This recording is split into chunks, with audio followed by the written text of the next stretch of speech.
You know that feeling. The same thoughts circling in your head like a song you never asked to play. The same argument, different faces, different places, but the same wound reopening.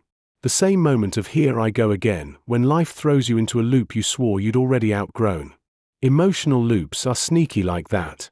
They disguise themselves as just how I am or just how life is. But the truth. They're learned, wired into your nervous system, and, most importantly, unwound through awareness and practice. This book is not about fixing you, because you're not broken. It's about freeing you. It's about helping you recognize the triggers that hijack your peace, the patterns that play on repeat, and the small but powerful choices that allow you to interrupt the cycle. Action. Trigger. Release. Repeat. It's more than a sequence, it's a way of reclaiming your mind, your heart, and your freedom. And here's the best part. You don't need to be perfect to break free. You just need to start noticing. So if you've ever wondered why you keep ending up in the same emotional storm, or how to finally let go of something that has clung to you for far too long, this book is your guide. Written and published by Mindful Literary, it's crafted to feel like a conversation with a friend who gets it, a friend who's walked through the loops and found the door out. Let's step through it together. Chapter 1. Understanding emotional loops. The foundation of letting go. Defining emotional loops. What keeps you repeating the same pain? Being caught in emotional loops feels like living in a movie that keeps playing the same sad scene over and over. These are the invisible circuits that keep our minds and hearts stuck in the same painful places, almost like a scratched record that skips at the same point every time. You might wake up in the morning, determined to change, only to find yourself drawn back into familiar thoughts and feelings before you even sip your coffee. It's a heart-wrenching cycle, isn't it? You tell yourself this time will be different, yet somehow you find yourself in the same emotional space again. These loops often come from past experiences, those raw moments embedded deep in our subconscious. They can emerge from a breakup that didn't quite get the closure you hoped for or a friendship that left a bitter aftertaste. You replay these moments not because you enjoy the pain but because it's familiar. In some way, it becomes a part of your identity, and you might start to feel like it defines you.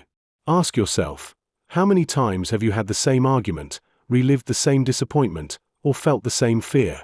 It's exhausting yet so oddly comforting to wrap yourself in those emotions, almost like an old sweater that doesn't fit quite right but feels warm anyway. Breaking free from these emotional loops is a challenging task. Part of the allure lies in the habits we've formed. They give our brains a sense of routine. When you define your reality through the lens of past hurts, your mind instinctively turns to those experiences. It knows them, understands them. You might even find that your fears are concocted from similar threads. Unconscious fears act like gravity, keeping you weighed down. You may think, what if this happens again? And it becomes a self-fulfilling prophecy. You circle back to the pain, believing it's a safety net rather than recognizing it as a trap. Your unmet needs also play a significant role in creating these loops. Think about the times you felt unseen, unheard. Those moments echo in your mind, becoming fuel for your thoughts, making it difficult to find peace. You might chase after validation, not knowing that you only recreate the circumstances of your past, searching for something that won't fill the void. So, what keeps you going around in circles? Perhaps it's the hope that this time things will be different or the fear that nothing will change. Each loop is a reminder of what remains unresolved, but knowing that can also offer a glimmer of insight into your patterns. Imagine the possibility of rewriting your script. Recognizing you are in an emotional loop is the first step toward liberation. It's like standing in front of a mirror and for the first time seeing the real you, not just the reflections you have been programmed to accept. Ask yourself where these thoughts are leading you. Do they propel you toward growth, or do they drag you backward? Taking a moment to sit quietly with these reflections can help you grasp the layers of your emotional landscape. This awareness can be uncomfortable, like trying on a pair of shoes a size too small. Yet, once you identify your loops, you can begin to unravel them. Practical integration of these insights into everyday life can make a difference.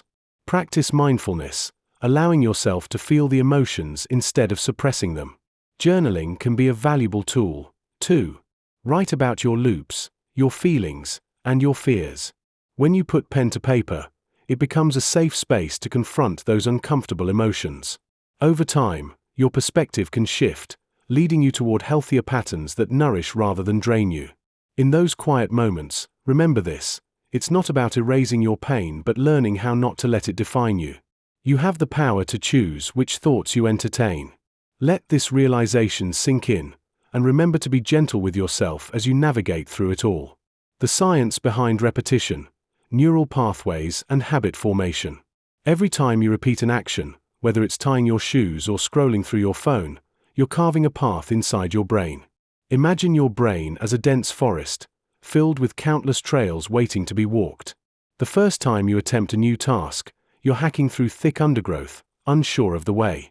But each time you repeat that task, you follow the same trail, clearing it bit by bit. These trails are what neuroscientists call neural pathways, bundles of neurons connecting parts of your brain that fire together when you perform a certain action. The more you travel those pathways, the clearer and smoother they become, until one day, walking that path feels effortless, like second nature. This process isn't just about muscle memory, although that's part of the story. It's about how your brain's electrical and chemical signals get wired together over time. When neurons fire simultaneously, they create stronger connections, a bit like friends growing closer after shared experiences. Every repeat of an action sends tiny electric currents zipping across those connections, strengthening them with a kind of biological glue called synaptic plasticity. It's why you can suddenly find yourself brushing your teeth or driving a route without thinking. Your brain has automated the journey. This automaticity frees up your mental energy, which your brain loves because it gets to save its power for new challenges. What's fascinating is how these pathways aren't fixed, like stone tablets, but more like clay, constantly reshaping with use. This plastic nature means that habits, both good and bad, can be formed or broken. Repetition molds your mind in subtle ways, often without you noticing. When something feels easier, it's because your brain has smoothed that trail, making it the preferred route. Think of it as your brain nudging you onto the same path again and again, whispering, "This way's familiar. Why not stay here?" Habit formation digs deeper than just neural pathways. It's a dance between your brain's wiring and your emotional landscape.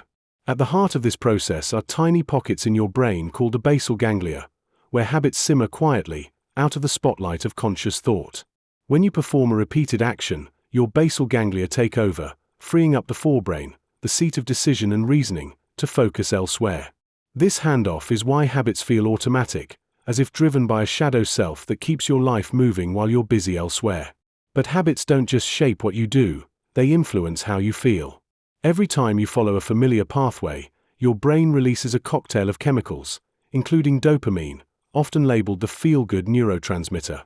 This tiny hit of pleasure reinforces the habit, looping you back toward that behavior again. It's why lighting a cigarette after a stressful day might soothe you, or why scrolling social media feels strangely comforting even if it leaves you restless later. Your brain starts to link the action with relief, joy, or distraction, sewing emotional threads into the habit itself. This emotional tie can make habits sticky in ways that feel impossible to shake. Imagine these repeated behaviors as grooves worn deep into a vinyl record. The needle is drawn into the groove, playing the same tune over and over, until even the suggestion of a new song feels foreign and uncomfortable. But here's the paradox: these grooves can be softened. Because your brain stays flexible, changing your habitual loops is just a matter of consciously choosing new paths and walking them steadily. It's slow work, like training a wild horse to trust a new rider, but every step rearranges the landscape inside your head, bit by bit. Habit formation is a living, breathing process that plays out with shifts in brain chemistry and motion of electrons, but it's also a story about who you are and who you want to be. Feelings get tangled up in this wiring: comfort, fear, hope, resistance, and sometimes just knowing why you feel drawn to certain patterns takes the edge off the struggle to change. When you recognize that your habits aren't failures etched in stone, but flexible roots through a forest that you can reshuffle, you open the door to gentle transformation. It's not about brute willpower, but about patience and small, repeated steps. So next time you find yourself stuck in a loop, checking your phone one more time or biting your nails during a call, try leaning in with curiosity rather than judgment. Notice the trail your brain loves to travel and quietly imagine another path beside it. You don't have to bulldoze the old one away all at once. Just walk around it for a bit.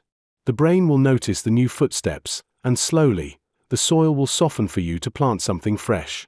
The trick is not to wait for motivation or a lightning bolt of change, but to keep showing up over and over.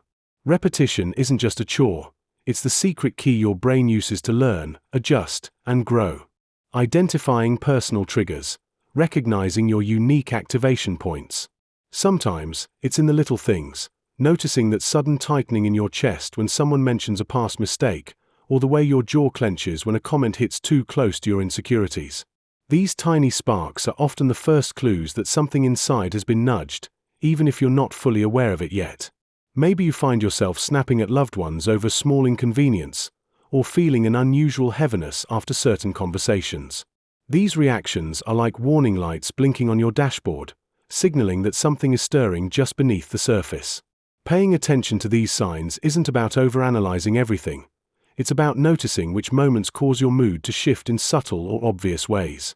Because these signals are more than just fleeting feelings, they're your body's way of telling you that something within needs your attention. It's worth practicing a kind of gentle curiosity about your responses. Notice what makes your eyes narrow or your shoulders tense without judgment. Think of these signs as old friends whispering, "Hey, I thought you'd want to know this about yourself." Perhaps certain words or tones instantly trigger irritation, like a trapdoor opening underneath you, dragging you right back into old patterns. Or maybe, a smell, a song, or a memory suddenly floods your senses, stirring emotions you thought had cooled down. Recognizing these signs as they appear gives you the chance to say, "Oh, that's what this feeling means," instead of being swept away in it. It's like catching a small crack in the armor before it becomes a full-blown breach, and with time, that awareness can be a gentle anchor instead of a storm. Once you start tuning into the whispers inside, observe what kinds of moments make you react strongly. Is it certain people? Specific topics? Feeling overlooked or misunderstood? Maybe your triggers are activated when your boundaries are crossed, when you feel powerless, or when routine comforts are disrupted. These reactions are clues, little breadcrumbs leading deeper into the stories you've told yourself over the years. For some, it's a comment about their abilities. For others, it's a lack of acknowledgement or control. Recognizing what causes your internal alarms to ring offers you a map. It reveals not just what sets you off, but also where you might want to see change or tender care. Remember, these signs aren't flaws, they're signals pointing to what still needs love or understanding inside you. Imagine your triggers as buttons on a remote control. Press one, and suddenly, you're back in the same emotional neighborhood you thought you'd left behind. When you start to see how these buttons work, it's like finally understanding the secret behind those recurring scenes in your story. Certain words or phrases might send you spiraling into memories of rejection, failure, or shame. For others, it's feeling ignored or undervalued that reignites old wounds. These triggers often aren't about what's happening right now, they're about what you've stored up over the years from past experiences, like scars you might forget you still carry. It helps to ask, what's really happening when I get so upset? Is this about what they said or about what I believe about myself? Getting clear on these moments is like finding a key to unlock the door to your emotional patterns. Sometimes, these triggers come wrapped in feelings of frustration, helplessness, or fear. One person might feel an urge to defend their dignity with harsh words, while another might withdraw into silence, feeling overwhelmed. These patterns loop because they're familiar, they've been tested and refined over time. The trick is to start noticing the themes. Do certain situations or people repeatedly push your buttons? Do you get angry, sad, or defensive, and then wonder why you overreacted? Recognizing these patterns can be revealing. It's like stepping back from the storm and asking, why does this feel so familiar? What am I really reacting to? Often, what's underneath is a deeper need for safety, understanding, or acknowledgement that hasn't been met. When you spot these triggers, you gain a chance to choose a different response, even if it's just for one moment more of awareness. The cost of staying stuck, how emotional loops drain your energy and joy. Every day, we navigate a web of emotions, often trapped in patterns that seem familiar yet restrictive. These emotional loops can feel like old friends, returning without an invitation. You wake up in the morning dreading a task at work, and before you know it, you're spiraling down that rabbit hole of negativity, where thoughts chase each other like a child's toys on a carousel. The energy you could use to embrace the day slips away, leaving only shadows of joy behind. These loops are insidious. They creep in during mundane moments. Sometimes it's a song that reminds you of a heartbreak, or an old photo that pulls at your heartstrings. You find yourself replaying the same painful scenarios, every twist and turn etched into your mind. It's like watching a rerun of a sad movie you've seen too many times but can't stop replaying. Your body becomes a vessel of those past emotions, each loop draining your spirit like a slow leak in a tire. Take a moment to consider how often you get stuck in these cycles. Do you have conversations that replay in your head, each time feeling heavier? Every run-through seems to tug at your energy, making it hard to focus on what's in front of you. You might not even realize this is happening until you feel that familiar fatigue settle in. Your zest for life dims, and you retreat into yourself, robbing your present of its brightness. This concept of being tethered is crucial. Picture yourself as a balloon filled with air, ready to float free. But each emotional loop ties you down, like weights dragging you back to the ground.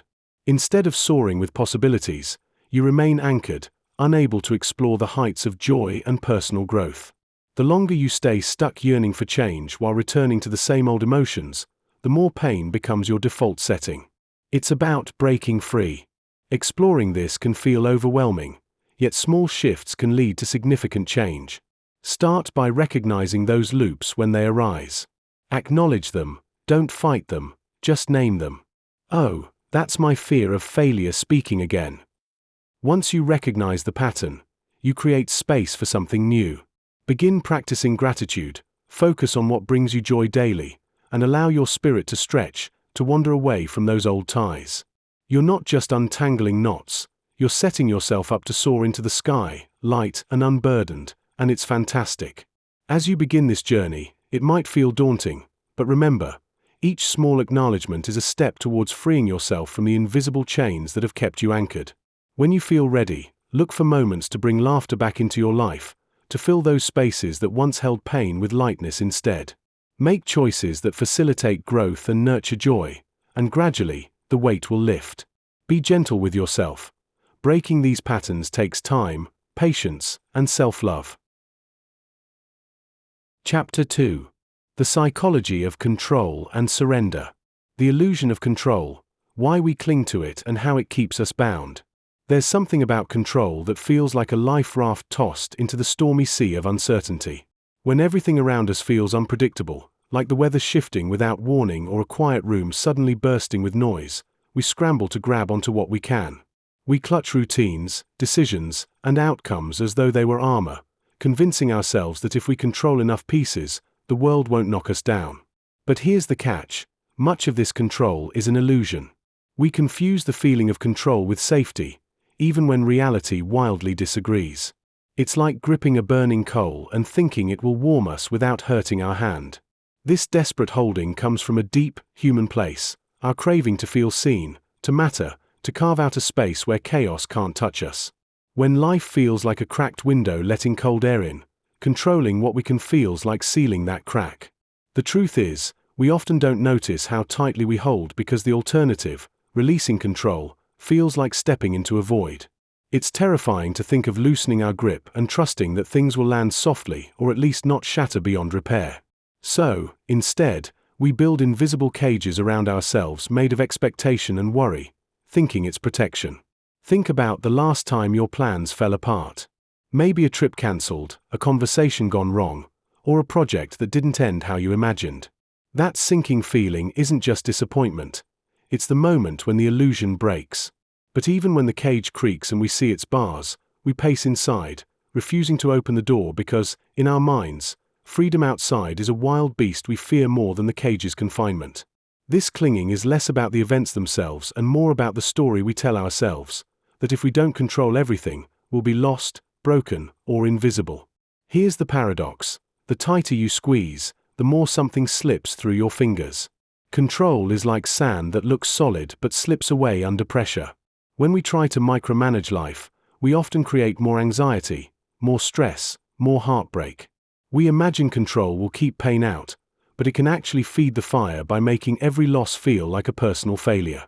That's the trap. It tricks us into thinking we're mastering the world when really we're drowning in the small floods we refuse to acknowledge. But what does surrender even mean? It doesn't mean giving up or being passive. It means accepting that some things are beyond our reach, and that's not weakness, it's a kind of strength that few admit to. Surrender is like releasing the steering wheel in a car stuck in the mud to let the wheels find their own way out.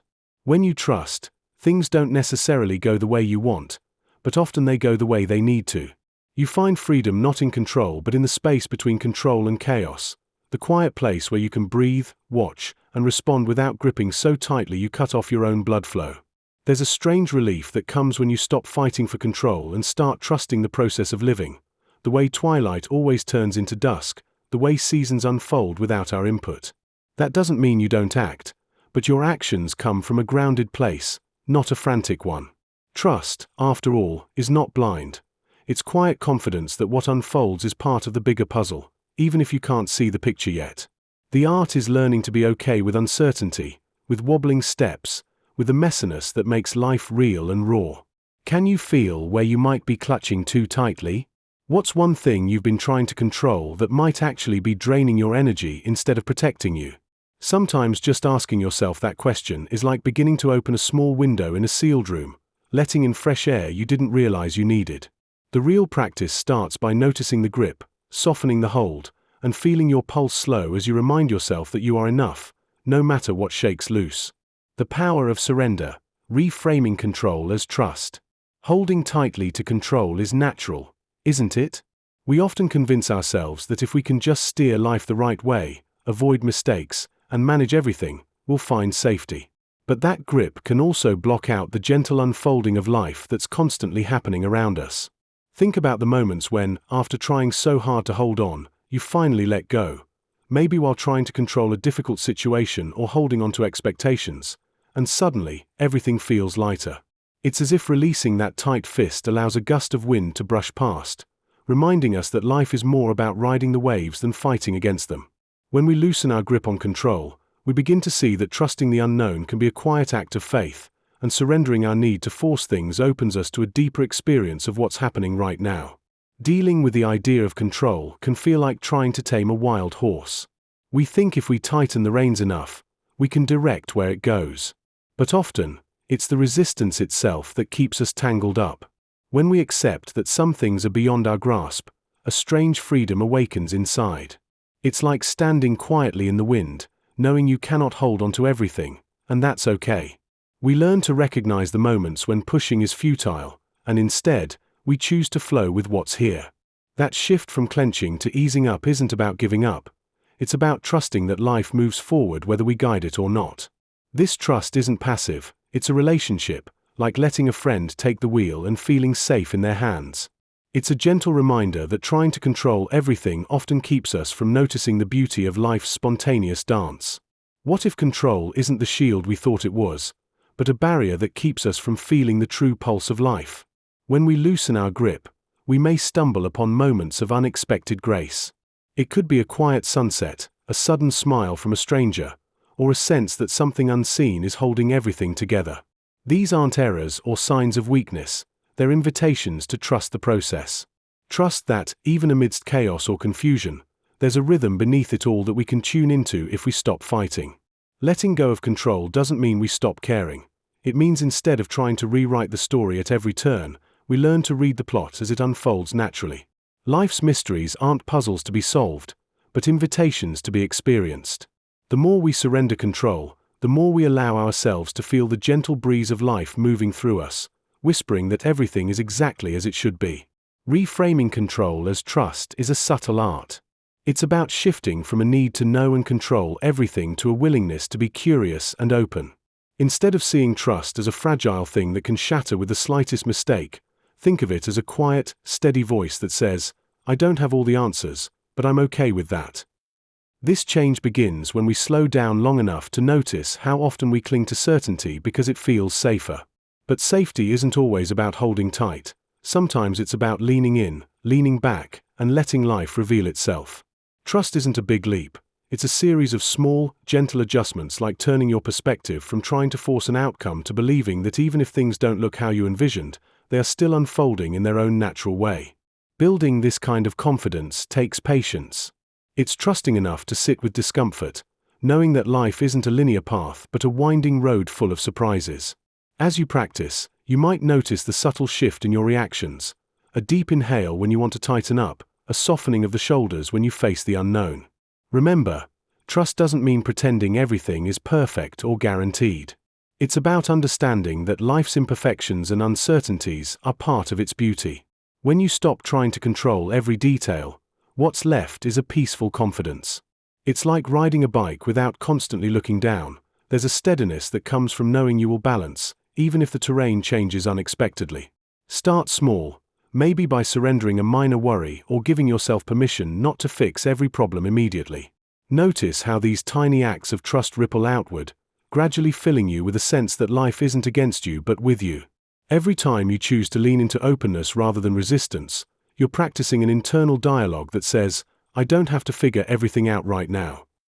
That gentle reassurance is enough to anchor your days, even during storms. Eventually, trust becomes less of a concept and more of a natural way of moving through life, like a familiar song you hum without thinking. It's here, quietly waiting for you to listen and respond, reminding you that life's greatest adventures happen not when you control every breath, but when you surrender to the rhythm beneath it all. Understanding emotional resistance. Why letting go feels so hard. Emotional resistance often springs from our desire for control and our fear of vulnerability. It's like trying to hold water in our hands. No matter how tightly we grasp, it eventually slips away. This instinct to cling comes from a place deep within us, rooted in experiences that have taught us to protect ourselves. Vulnerability, though, feels like standing on the edge of a cliff, and the thought of stepping off can be terrifying. Painful memories, past betrayals, or losses create a mental cage, keeping us locked in familiar patterns. We wear these emotional barriers like armor, but often, they grow heavy and stifling, making it hard to breathe. We may cling to anger, sadness, or even fear because they feel safer than the unknown of letting go. Have you ever realized how much we grip onto feelings as familiar, even like an old, cozy sweater? The sweater can be itchy and worn, yet the thought of parting with it brings a chill. The paradox of surrender is striking. Letting go can feel like a loss, yet it's within that very act that true freedom can arise, much like releasing a heavy, knotted rope that has constricted our breath for far too long. When we hold onto things tightly, it's as if we're tethered to an anchor, dragging it along the sea floor of our lives. It slows our progress and keeps us from sailing toward new horizons. Imagine standing on a deserted beach, the waves crashing at your feet. As you release that rope, you can feel the current pulling you toward the horizon. Once we begin to relinquish our grip, we start to breathe easier. What we once viewed as giving up transforms into a powerful choice for liberation. We might stumble at first, unsure of the ground beneath us as we let go, but each misstep teaches us more about balance than the comfort of control ever could. Trusting ourselves during this process often reveals unexpected joys, like discovering seashells in the sand, hidden treasures that were always there, just waiting for us to look beyond what we clung to. Next time you feel the urge to hold on tightly to emotions or situations, take a moment to breathe. Allow yourself to ask, what might be waiting for me if I let go? This simple question can open doors to new possibilities you had not considered before. Letting go invites change, and with change comes the chance to discover aspects of yourself that have been overshadowed by resistance. Consider writing a letter to an emotion you need to release. Pour your heart into it, then find a way to set that energy free, be it through a ritual, a conversation, or simply letting it drift away. Remember, sometimes, all we need is to suffer the loss of control to find our true sense of self. The world is waiting for you to step off that cliff and fly. Practicing radical acceptance, embracing what is to break free. We spend so much of our lives trying to fix what feels broken or to push away the parts of reality we don't want to face. It's like wrestling with a shadow. Gripping tighter only makes it more elusive.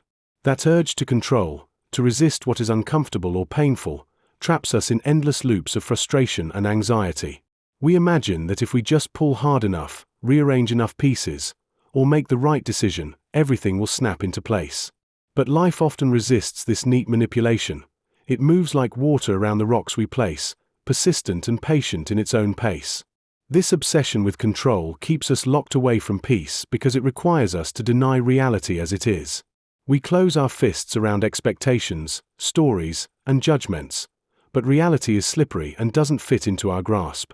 The harder we cling, the more internal conflict builds, a tug-of-war between what is and what we want to be. Sometimes the clarity that breaks through comes quietly, like a slow morning light, revealing that surrender isn't defeat. Instead, it's a kind of opening. Accepting what is doesn't mean liking or approving what's happening. It means letting go of the struggle against facts and simply noticing them. Imagine holding a tangled ball of string. Trying to straighten it all at once just tightens the knots. Radical acceptance asks us to loosen our grip, to sit with the messiness without trying to untangle every bit immediately. That gentle surrender to life as it shows up stops the exhausting chase and gently wakes us to what's truly present. It's a reminder that some things are out of reach, and that peace grows from easing the tension, not from tightening control. When night falls and the world quiets, it often feels like the mind turns up its volume. All the mess, pain, and imperfections from the day might crowd in, restless and relentless. Practicing radical acceptance as a nightly ritual means learning to cradle those raw feelings with an open hand instead of pushing them away in a final attempt to fix things before sleep. It's less about wiping the slate clean and more about sitting with what the day has brought, no matter how jagged or heavy. This isn't a simple task, and trust me, it takes practice. Some nights, the weight of things can seem too much, like carrying stones in your pockets. But instead of resisting that weight, this ritual invites you to acknowledge it without judgment. To say to yourself, here is the pain, the confusion, the restlessness, and then breathe into that presence. Turning resistance into surrender lets you release the internal battles that keep your mind spinning long after the world has gone quiet. Try this. As you lie awake or settle into bed, let your thoughts and feelings arrive without force or hurry. Imagine you have a cup, and you're gently pouring your day into it. The messy parts, the uncomfortable moments, even the hopes that didn't quite take shape. Sit with it. Let the cup hold it all without expectation. Over time, this quiet surrender can transform the way you engage with your inner world, helping you break free from the tug-of-war that steals your calm. And yes, I'm still terrible at this sometimes, but with each attempt, the space between struggle and peace widens just a little more. Chapter 3. The Art of Action. Initiating the break from cycles. Small steps, big shifts, building momentum through tiny actions. Imagine flickering candles lighting up a vast, dark room. They don't flood the space all at once, but one by one, they push back shadows, revealing glimpses of what's around. Small actions are just like those candles, tiny but powerful, not because they're loud, but because they're constant. When you start seeing each small step as a playful spark rather than a heavy obligation, something shifts. These little efforts, repeated again and again, create a gentle warmth that gradually pushes away the gloom of inertia or doubt. Often, we wait for big moments, fancy plans, or sudden motivation, but it's the quiet, flickering lights we tend to forget, those tiny deeds that, over time, brighten the entire space. Think about trying to change a habit or build something new in your life. The urge might be overwhelming at first, the mountain feels too high, the task too big. But what if, instead, you saw every tiny commitment as a flickering candle? Maybe today, it's just drinking a glass of water first thing in the morning, or writing a sentence, or simply stretching your legs for a minute. These seemingly insignificant acts are like playful sparks that start a slow, unstoppable burn. If you keep adding those small acts, candle by candle, eventually, the entire room begins to glow. It's not about lighting up the whole space at once, but about persisting with these little sparks, knowing they matter, even if no one notices, even if it just feels like flickering on a lonely night. Incorporating tiny actions into daily routines doesn't mean overhauling your life overnight. It's about finding natural, almost invisible points where small efforts can fit, like adding a pinch of salt to a favorite soup. For example, setting an alarm a few minutes earlier to breathe deeply, or keeping a notebook nearby to jot down one simple goal. These are the little nudges that make a big difference over time. They feel easy, almost effortless, because they're woven into what you already do. The trick is to keep it gentle and unforced. No need for grand gestures or marathon efforts. Often, just asking yourself, what's one small thing I can do today that feels good and manageable? opens the door to a steady trickle of progress. Another helpful approach is to break larger goals into tiny, connected steps. Instead of aiming to lose 20 pounds suddenly, focus on just choosing one healthy snack a day or taking a short walk after dinner. These tiny actions don't scream for attention, they whisper. Over time, those whispers grow louder and eventually merge into a chorus of momentum. Make these steps about consistency rather than perfection. Celebrate each small success, even if it's as tiny as making your bed or sending a friendly message to a friend. These acts fuel the confidence muscle, turning small beginnings into steady movements forward. Remember, it's often the smallest act taken repeatedly that builds the biggest waves. Like dropping a pebble into a quiet pond, the ripples spread out far beyond the initial splash. So find what feels good, what feels right to do without fussing or forcing. Start small, keep it consistent, and trust that over days and weeks, these little steps will accumulate, quietly shifting the landscape of your life. Sometimes, the secret isn't doing more, but doing better, more intentionally, more softly, more with a smile, knowing every small step is a step forward. If you want a simple way to keep this alive, try keeping a tiny victory journal. Write down one small action you took each day, no matter how tiny. Over time, this collection will remind you that progress isn't about giant leaps but about those tiny, playful sparks that keep your flame alive. It's in those moments that life brightens just enough for you to see the next small step ahead. Remember, big shifts don't happen in a single night. They're built on the small, steady, everyday sparks of effort that refuse to go out. Creating rituals for awareness, daily practices to catch yourself. Starting your day with a simple pause can be like hitting the reset button on your mind. Before diving into the chaos of the day, take a moment to just breathe. Close your eyes, and let go of any lingering thoughts about what you should be doing. This gentle practice isn't about judging yourself or feeling guilty for what you might have let slip by. It's more like a courtesy call to yourself, giving a nod to the feelings you've been carrying. What you're doing here is carving out a tiny space of awareness, a sanctuary of sorts where you can acknowledge your patterns, how you react, how you rush, and even how you feel at that moment. This isn't some grand meditation practice. It's just you, sitting with yourself for a few minutes before life unfolds, allowing thoughts to float by like clouds. In these moments, you might find that familiar loops start to reveal themselves. Maybe you notice impatience surfacing around those morning routines or a creeping anxiety about what lies ahead. There's no need to wrestle with these feelings. Instead, observe them, almost like watching a movie where you're both the audience and the main character. Determine what resonates, what feels right or wrong. Allow the awareness to seep in without rushing to fix anything. This is about catching yourself in the act, understanding your patterns without the weight of judgment hanging over you. Setting up little reminders throughout your day can be a game changer in how present you feel. Ask yourself, am I present right now? As a gentle nudge that pulls you back to the moment. This single question can act like a lighthouse guiding you through the fog, shining light on any tendencies to drift into autopilot. You could ask this during breakfast, while in line at the grocery store, or even while waiting for the kettle to boil. Whenever you remember, take a moment to check in with yourself, leading to clearer awareness of your surroundings and emotions. Over time, these prompts can help you catch yourself when old tendencies creep back in, those usual patterns that leave you feeling drained or disconnected. Instead of finding yourself swept away by feelings of frustration or worry, you can step back and breathe, reclaiming your sense of being. This practice doesn't demand heavy lifting. It asks for mere curiosity towards your own experience.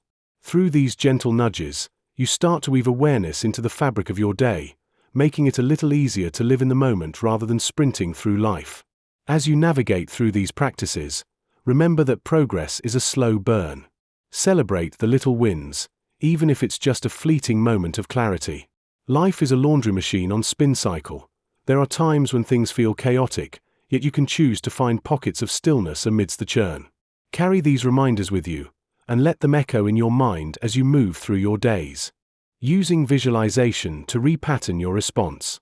Picture yourself stepping into a story that's just beginning to unfold, a story where you get to rewrite the ending. It's like tuning an old radio, the kind with the rusty dial, carefully turning the knob until the static fades and a clear, steady station comes through. That clarity feels like a small miracle, almost absurd in its simplicity. Your mind can do the same thing.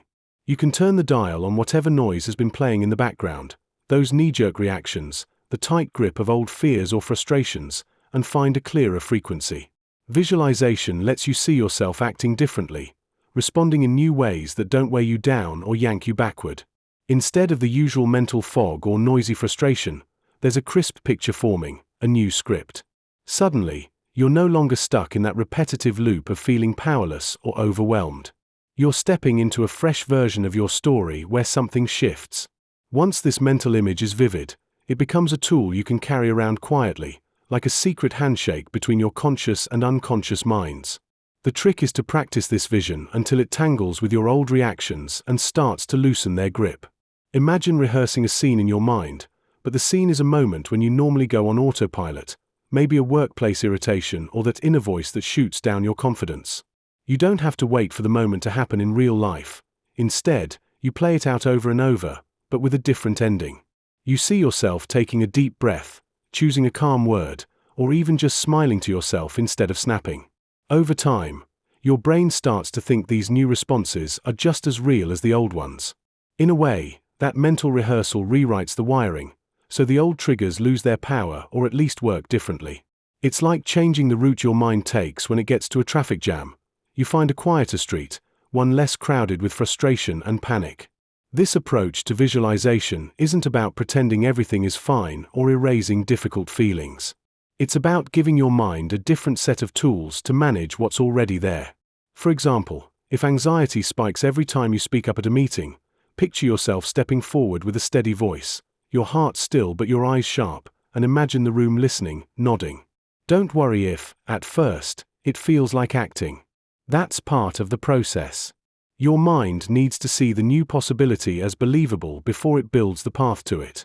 The beauty is in repetition, returning to that mental scene, tightening the focus, feeling your body relaxed even as you perform the different response. Over time, the new pattern becomes a habit, quietly waiting just beneath the surface, ready to pop up when you need it. It's a bit like learning to ride a bike again after years without practice. The first falls sting, but soon your body remembers the balance and the freedom that comes with it. If you feel stuck or overwhelmed while doing this, that's okay. The mind isn't always willing to change its patterns overnight. Sometimes it's like trying to switch a stubborn light bulb in a pitch-black room when your hands are shaking. It takes patience and kindness toward yourself. Maybe you imagine the radio dial slowly, almost reluctantly, turning toward clearer sound, with a scratch or two here and there. That crackle is part of the process, not a failure. You can keep coming back, because each time you do, you speak a little louder to your inner wiring that something new is possible. Try doing this just before bed or first thing in the morning, moments when your mind is not flooded with distractions but more open to gentle suggestion.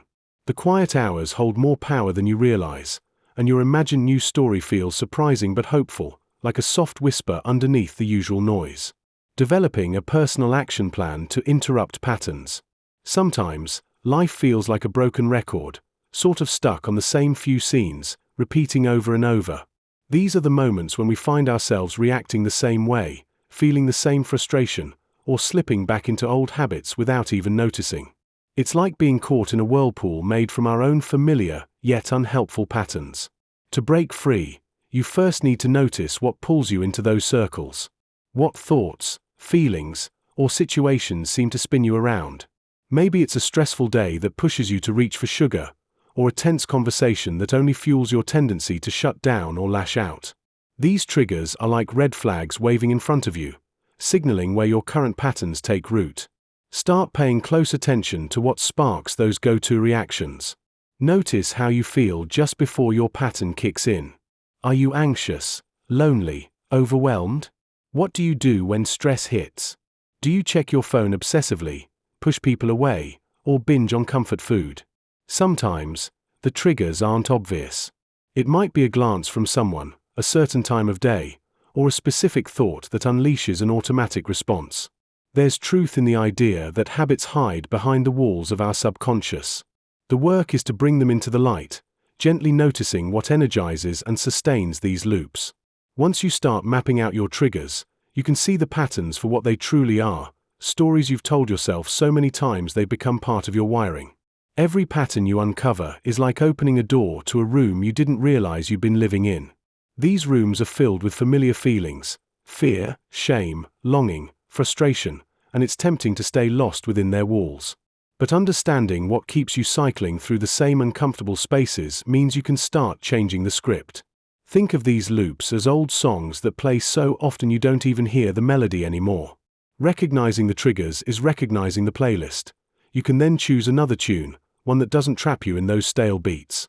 Sometimes, it's as simple as journaling about what was happening right before you fell into this pattern, or asking yourself, what am I avoiding right now? The more honest you get about these triggers, the clearer it becomes where change can start to happen.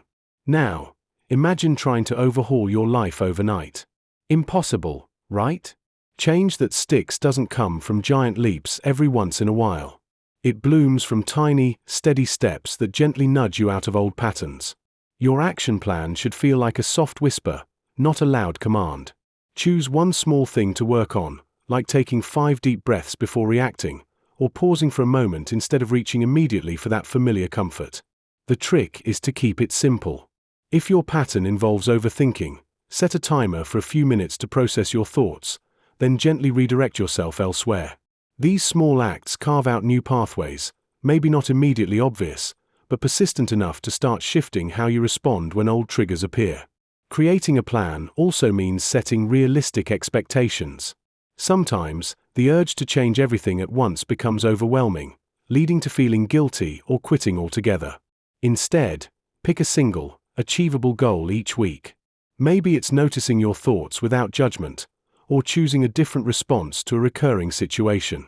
Celebrate those tiny victories, because they're the building blocks of real change.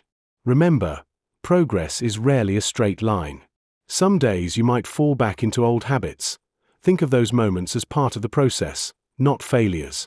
The goal isn't perfection, but building a new rhythm you can live with. Consistency is more important than intensity. Like gently tuning a guitar, a little everyday effort makes the new melody clearer, more natural over time. Part of this process is to stay compassionate with yourself. When old triggers catch you off guard, don't shame yourself into silence. Instead, use curiosity and kindness. Ask, what do I need right now? Or what can I do differently next time? Keep a journal or a small reminder somewhere visible, like a note on your mirror, that encourages you to stay committed to this gentle rewiring. It's not about perfectly never falling back into old patterns. It's about noticing them sooner and having a plan ready. Think of your action plan as a safety net rather than a rigid roadmap. Every time you choose a small, healthier response, you reinforce a new pattern. These tiny shifts are like planting seeds. You nurture them daily, and eventually, they grow into new, sturdier roots that support healthier, freer living. Chapter 4. Recognizing and harnessing triggers. Mapping your emotional trigger map. Who, what, when, and how. We begin by sketching your emotional trigger map, an intimate portrait of who, what, and when sends sparks flying in your inner world. Think of it like a treasure map, marking emotional hotspots that define your daily life. Start by identifying the people who influence your feelings. Who makes your heart race in a good way, or sends you spiraling down that familiar rabbit hole of frustration? Maybe it's a colleague who always seems to catch you off guard with their criticism, or a friend whose offhand remarks cut deeper than they intended. Write down these names, letting the ink capture those connections. Next, focus on the situations that ignite your emotional responses. What settings trigger joy, anger, anxiety, or comfort? It could be the open space of a park that lifts your spirits, or the confined feeling of a crowded subway that heightens your anxiety. Try to connect these emotions to specific moments in your life. Can you reminisce about a birthday party that filled you with love or a family gathering that stirred up past resentments? These are your emotional landmarks, pivotal moments that reveal how you interact with your world. No map is complete without a sense of timing. When do these feelings bubble to the surface? Are you more prone to negativity on Monday mornings, or do late-night reflections bring up old hurts? Keep a journal for a week or so, and whenever you feel something strong, jot it down. Note the who, what, and when of these experiences. Recognizing patterns is the core of understanding. Once you have this map sketched out, you hold in your hands the roadmap to your emotional life. Then, we explore how to use this map as a tool, learning to recognize patterns, pause before reacting, and gently redirect the fire toward understanding and release. When emotions flare up, instead of reacting instinctively, take a breath. Allow yourself a moment to check your emotional compass. Is this feeling a response to a person on your map, or is it echoing something deeper from your past? This pause can transform a potentially explosive situation into an opportunity for insight. Differentiating between reactive and reflective triggers. There's a moment, almost always lightning quick, when something catches you off guard and suddenly, you're not quite yourself. It's as if a switch inside flips without warning, and your carefully constructed calm dissolves into an automatic reaction. That's the realm of reactive triggers, those sudden sparks that ignite a flood of emotions, often dragging you under before you even realize what's happening. Maybe you hear a sharp tone in someone's voice, feel a familiar ache from a past wound, or see a glance that pricks at your sense of safety. Before you know it, your heart races, your breath shortens, and your mind races to the worst-case scenario. Reactivity bypasses the slow, careful parts of your brain and dives straight into survival mode. Think about the last time you snapped at someone or felt yourself withdraw frozen in a conversation. That's reactive triggering in full effect. It's your gut doing a fast, unfiltered scan for danger, trying to protect a piece of you that feels fragile or threatened. The catch is that reactive triggers often come wrapped in disguise. They wear the clothes of the present moment but carry echoes of the past, a cracked teacup from your childhood pressed into the fabric of now. It can feel like you're being hijacked, emotions swirling like spilled ink on a page you thought was clean. You didn't choose the reaction. It's the reaction choosing you. What's almost cruel about reactive triggers is how sneaky they are in pretending to be immediate facts, like someone's irritated tone is a direct attack on your worth or a single failure means you're a failure. They shove your self-awareness out of the room and turn up the volume on uncertainty, fear, or anger without letting the quieter voice of reason speak up. And because they're so immediate, they often make us want to disappear, strike back, or freeze, actions that may seem right in the moment but leave shadows afterward. But now and then, if you lean in, you can catch the flicker before the whole blaze starts. That's the first step, recognizing how reactive triggers don't just pop up but flip something in your wiring that wants you to survive, not to thrive. Every once in a while, a trigger arrives, but instead of detonating a fast, fierce reaction, it pauses you, like a breath held between waves. Reflective triggers are quieter guests, inviting you to notice your inner world without the urgency or panic that reactive triggers bring. They don't force you into fight or flight but ask, what's really happening here? What is this feeling trying to tell me? This kind of trigger opens a small window, a chance to step back and watch the weather of your emotions unfold instead of getting swept away. It's like catching your reflection in a rain-soaked street, where the image changes with every drop but you remain steady beneath it all. When you find yourself responding through reflection, you're giving room for curiosity rather than judgment, for questions instead of conclusions. Maybe a comment nudges a memory, not like a slap, but like a shadow in the corner of a room that makes you pause and think. That pause can be enough to slow the drumbeat of your anxiety or temper the edge of your anger. Instead of reacting on impulse, you give yourself the permission to understand the layers beneath your feelings, the years of stories and beliefs tucked away inside you. It's in these moments that you start to realize the difference between what's happening now and the old echoes trying to ski their way into the present. The space created by reflective triggers lets you choose how to show up rather than simply reacting. You become a witness to your own storm, able to say, I see you, fear, or there's that old wound again. This doesn't mean the feelings vanish or that life suddenly becomes smooth and predictable, far from it. But you're no longer hostage to the swirling tides inside. You equip yourself with the ability to respond in ways that align with your deeper self, not just the immediate chaos. The quiet power of reflection is that it turns a trigger into an invitation, a call to presence rather than a call to battle. It's messy, imperfect, and takes practice, but it's the difference between being knocked over by life and learning to stand in the rain. What happens when we pay attention to the line between reactive and reflective triggers? Suddenly, that flash of anger or panic becomes less like an ambush and more like a signal, a flickering light on the dashboard of your mind. You start noticing that the reactive trigger is not the whole story but the spark that lights the fire of your inner narrative. It's the chain of thoughts, memories, and beliefs behind the fire that usually needs attention. Observing this chain gently, without judgment, changes the game. It reminds you that every reaction holds a secret message, wrapped in layers of meaning, memory, and sometimes fear.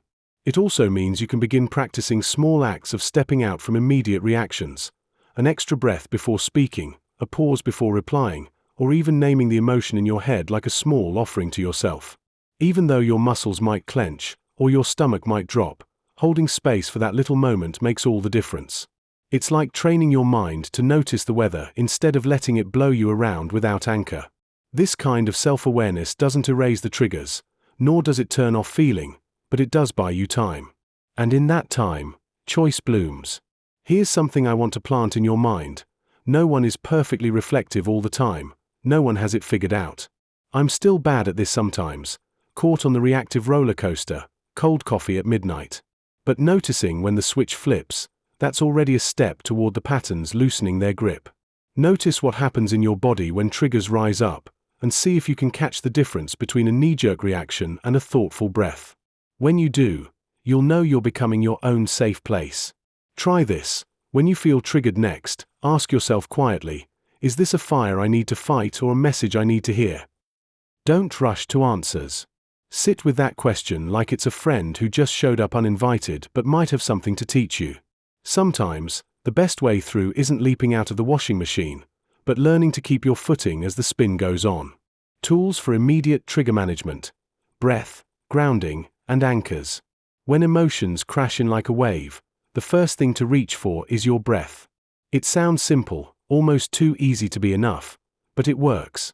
Like a soft anchor in a storm, a slow, deliberate inhale through your nose, filling your lungs completely, and then a gentle exhale through your mouth can shift your entire state. It's as if, in that single moment, the chaos outside begins to echo the calm within. You're giving yourself a little breathing space, literally, before reacting to the spill of feelings. The act of breathing taps into your body's natural rhythm. Unlike rushing to fix or suppress, it invites you to pause and meet yourself exactly where you are.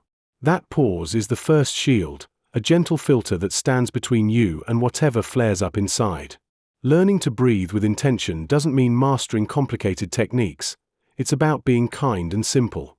Focus on the sensations, how the air feels when it enters your nose or how your belly rises and falls. Sometimes, I tell myself to just breathe in for 3 counts and out for 4, making it slow enough so my nervous system starts to relax. Countless times, I've watched a friend's shoulders loosen just because they remembered to breathe deeply. When life feels tense, that single act can feel like pressing a reset button, releasing some of the pressure. It's not about fixing everything right away, but giving yourself a moment to find a little clarity within the chaos. This simple practice becomes your quiet companion, reminding you that even in a storm, your breath can be your safe harbor. Keep in mind, this isn't about running away or hiding from feelings. It's about anchoring, grounding yourself so you're not overwhelmed by what's happening inside. As you practice, notice how this breath becomes automatic during those moments when emotions threaten to sweep you off course. It's your first line of defense and a gentle invitation to come back to now. Every deep inhale and slow exhale reminds you that you are still here, alive and capable of finding calm, even when everything feels spun out of control. If you can remember just that, breathing can truly become a tool you carry everywhere, ready to be used whenever things get rough. When your mind starts racing or emotions become a tidal wave, anchoring yourself in the here and now can be a lifesaver. It's about reconnecting with your body in a way that cuts through the chaos. One of the easiest ways is to pay attention to your feet. Feel the weight of your body pressing down into the ground, maybe the soles of your shoes on a carpet or the soles of your bare feet on the floor. Feel the textures, the temperature, the resistance. Feeling your feet on the ground acts like a bridge pulling you back from the whirl inside your head. It reminds you that you're not just floating in a storm, that there's a sturdy foundation beneath you. Another simple tactic is focusing on an object. It can be anything: your favorite mug, a flickering candle, a textured stone, whatever catches your eye and holds your attention. As you examine it, notice its shape, color, texture, maybe even its smell if possible. Allow yourself to get lost in that small observation, pulling your attention away from your racing thoughts or feelings. These acts of grounding are like tiny lifelines, small but powerful anchors when everything else feels untethered. They keep you connected to the physical world, which is real and here for you. The more you practice, the more these anchors become second nature. They're little rituals that remind you, you are grounded in this moment and not lost in the storm inside. Over time, grounding becomes less about effort and more about habit. The next time you feel overwhelmed, try to find something to touch, see, or feel: your key, a piece of fabric, the coolness of a glass. Target your senses. What do you see, hear, smell, or touch right here? That's your compass guiding you back into your body, back to now. Because if your mind is a restless horse, grounding is the saddle that keeps you sitting steady. It's not about escaping reality but about holding your space in it, small enough to carry with you wherever you go.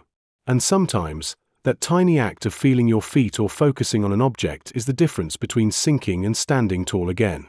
Transforming triggers into opportunities for growth. Triggers in our lives often feel like unwelcome visitors, interrupting our peace and prodding us into reactions we don't always want to express.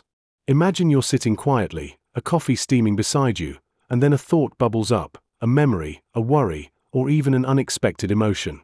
What if instead of seeing these triggers as annoying interruptions, you began to view them as curious little messengers waiting to reveal something important? When a trigger strikes, it can evoke discomfort or annoyance, but with a shift in perspective, those same triggers can become valuable nudges towards self-discovery. This shift to curiosity means asking yourself questions instead of jumping straight to conclusions. Next time you feel that tightness in your chest after a scolding email or an awkward comment at a gathering, pause and wonder, what is this teaching me? Instead of reacting with frustration or defensiveness, this approach lets you breathe and reflect.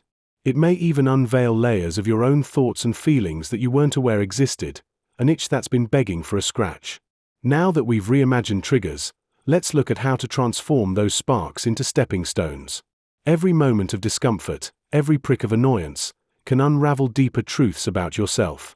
Think about a time when feelings of anger or sadness bubbled up unexpectedly. What if those emotions are pointing to something you wish to protect or change in your life? When you allow yourself to sit with those feelings rather than trying to shove them away, you often discover the underlying message they bring. They become much more than just noise. They can be the sirens calling you towards growth. By embracing the vulnerability that comes with acknowledging these emotions, you can take the reins and navigate through them constructively. This doesn't mean you have to be fearless or pretend to be invincible. Vulnerability has a unique strength that connects you to others and fosters growth. When you share your experiences, you invite others into your journey. Think of it as a thread weaving through the fabric of community. The more we understand our own triggers, the more compassion we can extend to others facing similar challenges. Practical tip: try keeping a trigger journal. When you encounter a moment that stirs something inside you, jot it down. Reflect on the emotion that surfaced, and explore what it might be signaling. Over time, you'll start to notice patterns and themes, unlocking the door to deeper insights about yourself. Each trigger isn't an obstacle, it's an opportunity for self-exploration, waiting for you to answer its call. Chapter 5. The Release Process: Letting Go of What No Longer Serves. The Power of Emotional Expression, Journaling, Talking, and Creative Outlets. There's something quietly magical about putting your raw feelings onto paper or into shared words. When emotions hover around your chest like a storm, unnamed and tangled, giving them a shape, whether written or spoken, lets them breathe. It's like suddenly turning the volume up on a whispered secret inside your head, making the invisible undeniable. Suddenly, those feelings are not just knots in your stomach anymore. They become something you can look at, understand, even invite to sit beside you for a moment. This process of naming and sharing makes your emotions less like wild animals and more like visitors you can welcome, no matter how messy or loud they might be. Journaling, for example, is more than just scribbling down your day. It's a quiet conversation with yourself where judgment is checked at the door. When your hand moves across the page, you might catch yourself telling truths that haven't felt safe to say aloud. You stumble on sentences that crack open old wounds but also start a slow stitch of healing. And sometimes, those pages catch the fragments of joy or hope that's been hiding beneath the heaviness. It's raw, yes, but it's also a space where your tangled emotions find rhythm. There's freedom in that rawness, the kind you don't find trapped inside your head replaying the same loop. Talking about what you feel can feel like standing on a ledge, heart pounding, afraid to fall or to be misunderstood. But when you find someone who listens, not just with their ears, but with that part of them that knows what it feels like to be human, you realize words carry a strange kind of relief. Sharing your vulnerabilities aloud softens their edge, as if they shrink just by being witnessed. Sometimes, the act of saying even the hardest things breaks their power over you. Our wild, messy emotions, when given space to roam and be heard, begin to lose their hold. They start sounding more like parts of your life's messy story, not endless personal failures. Creative outlets, beyond words, offer another kind of doorway to emotional release. Painting with careless brushstrokes that don't try to make sense, dancing like no one is watching even if someone is, or molding clay into shapes that feel like your mood, these are ways you let feelings leak out from the places words cannot reach. There's a particular magic in art's messiness. It doesn't judge or demand clarity. It simply holds your chaos, your joy, your grief, and lets it be without questions. In these moments, emotions flow through you like underground rivers, silent but powerful, carving new spaces inside you that feel lighter and more open.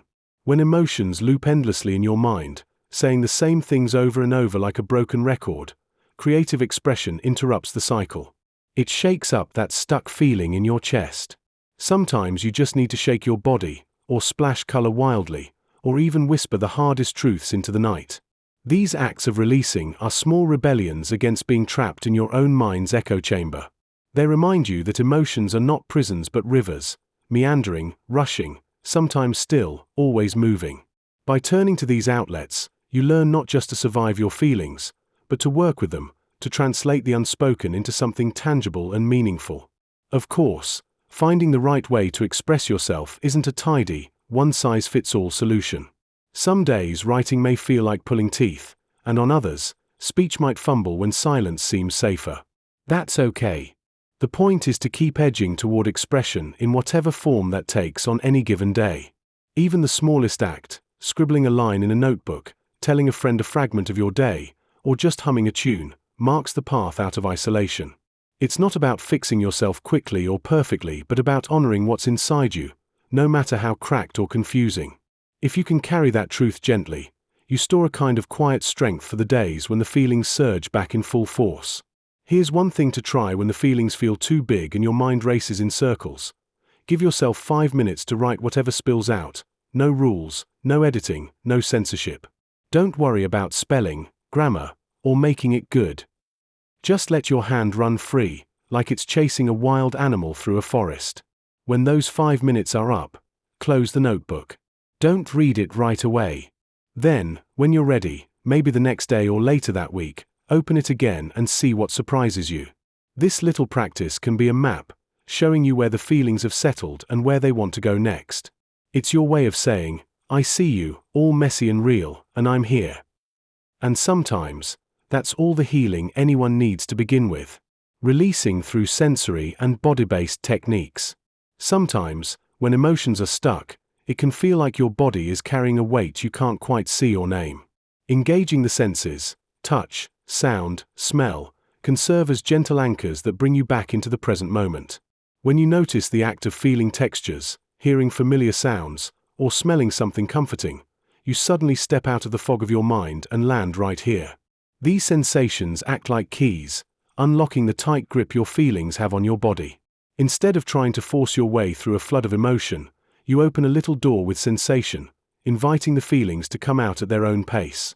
Practicing intuitive body-based techniques helps to loosen muscles and let unprocessed feelings move through you. Gentle movement, like stretching or a slow sway, signals to your nervous system that it's safe to release tension. Breath work, taking deep, slow inhales and complete exhales, directly influences your inner state, calming a racing mind or stirring up emotions you've kept bottled. Mindful awareness turns sensation into a doorway for freedom. It's about noticing what's happening inside without judgment. As your attention rests on the feeling of your feet on the floor, the weight of shoulders, or the sensation of air on your skin, you start to see your emotions as passing visitors rather than permanent residents. Imagine standing in a quiet room, paying close attention to the sound of your own breathing. Notice how it shifts, quieter or deeper, without trying to change it. Or gently place your hand on your chest or belly and notice what you feel under your fingertips. This simple act can turn your usual autopilot into a moment of real connection. Sometimes, just moving your head side to side or rolling your shoulders can send a message to your body that it's okay to let go of tension. Small, intentional movements ground you and create space for emotions that might otherwise feel overwhelming. When you realize sensation is not an enemy but an ally, every breath becomes a tool for letting go, and your body starts to whisper its stories of held feelings, waiting to be heard. Forgiveness as a release tool, forgiving others and yourself. Forgiveness acts like a key that unlocks the prison doors inside us. It allows us to release the heavy weight of anger and regret that keeps us stuck. Think about it. When you hold on to resentment, it's like carrying a suitcase filled with rocks everywhere you go. Each stone represents a past hurt, a disappointment, or a betrayal. The problem isn't just the suitcase, it's the toll it takes on your spirit. Your energy is consumed by anger and bitterness, while the beauty of the present slips away unnoticed. When you forgive, you can set those rocks down and walk freely. Forgiveness doesn't mean you condone what happened. It simply means you refuse to let it define your future any longer. In this journey, tender honesty becomes your best ally. Forgiving others and yourself isn't about pretending the pain didn't exist. It's more like choosing to stop lugging that heavy suitcase around. Imagine cautiously unpacking it, piece by piece. You gradually confront the memories, allowing yourself to feel the weight of each stone without letting it suffocate you. Some days, you might pick up a piece and find it too painful to hold, so you set it down again. And that's okay. Healing is rarely a straight line. Step by painful step, you learn to pick up the pieces and eventually set them free. Each time you forgive, you carve out a little more space in your heart, leaving room for joy, love, and growth. The journey isn't just about forgiveness.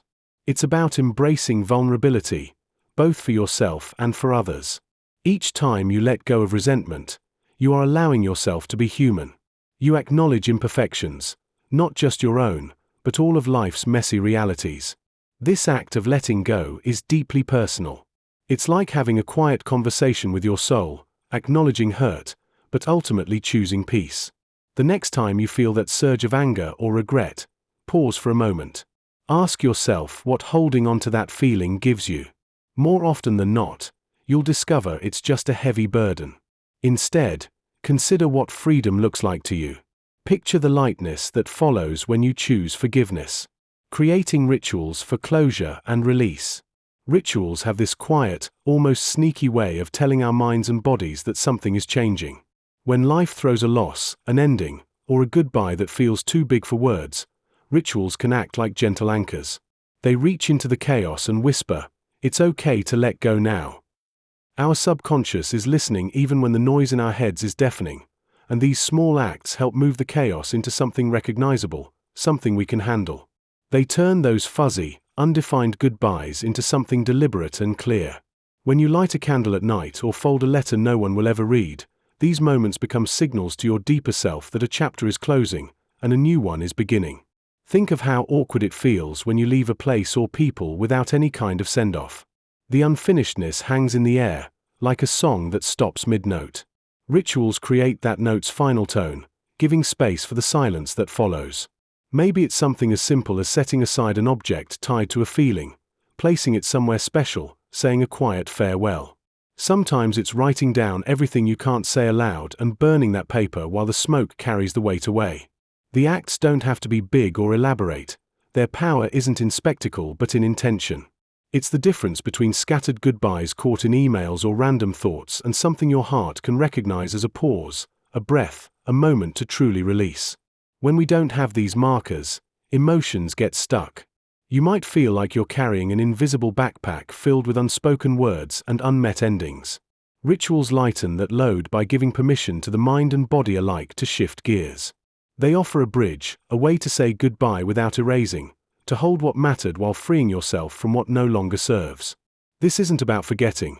It's about choosing how to carry what was, with gentleness and care, instead of letting it fester under layers of silence or regret. There's a subtle magic here.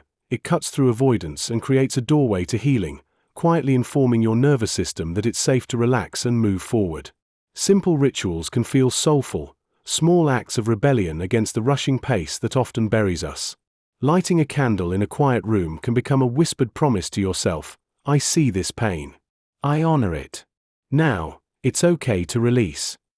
Writing letters to people or experiences, even if you never send them, can unspool tangled feelings wrapped tight inside you. Sometimes the act of putting pen to paper lets go of what words caught and held back.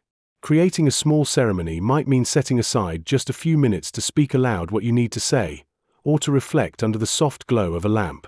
These moments feel like they're just for you, but they do work beyond the surface. They settle restless thoughts and soothe jittery nerves, like a balm for the parts of us that don't speak in daylight. There's no rulebook for what these acts must look like. Some find comfort in burying a written memory beneath a tree, planting something that grows upward from what has ended. Others might fill a jar with stones collected from a meaningful place, releasing each one with a silent wish as they toss it away. Even playing a song that once meant everything, then turning it off at a certain point, becomes a declaration, I held this long enough. Now, I'm ready to move. The physicality of these actions grounds the emotional release. They're messy, imperfect, and uniquely personal, which makes them real. You're not just thinking your way through feelings, you're touching them, bending them, reshaping them with your own hands. One way to create your own ritual is to pay attention to sensory details that resonate with your experience. The scent of rain on dry earth, the crack of an old teacup, or even the muted sound of pages turning in a book, these textures invite your mind to settle into a new space.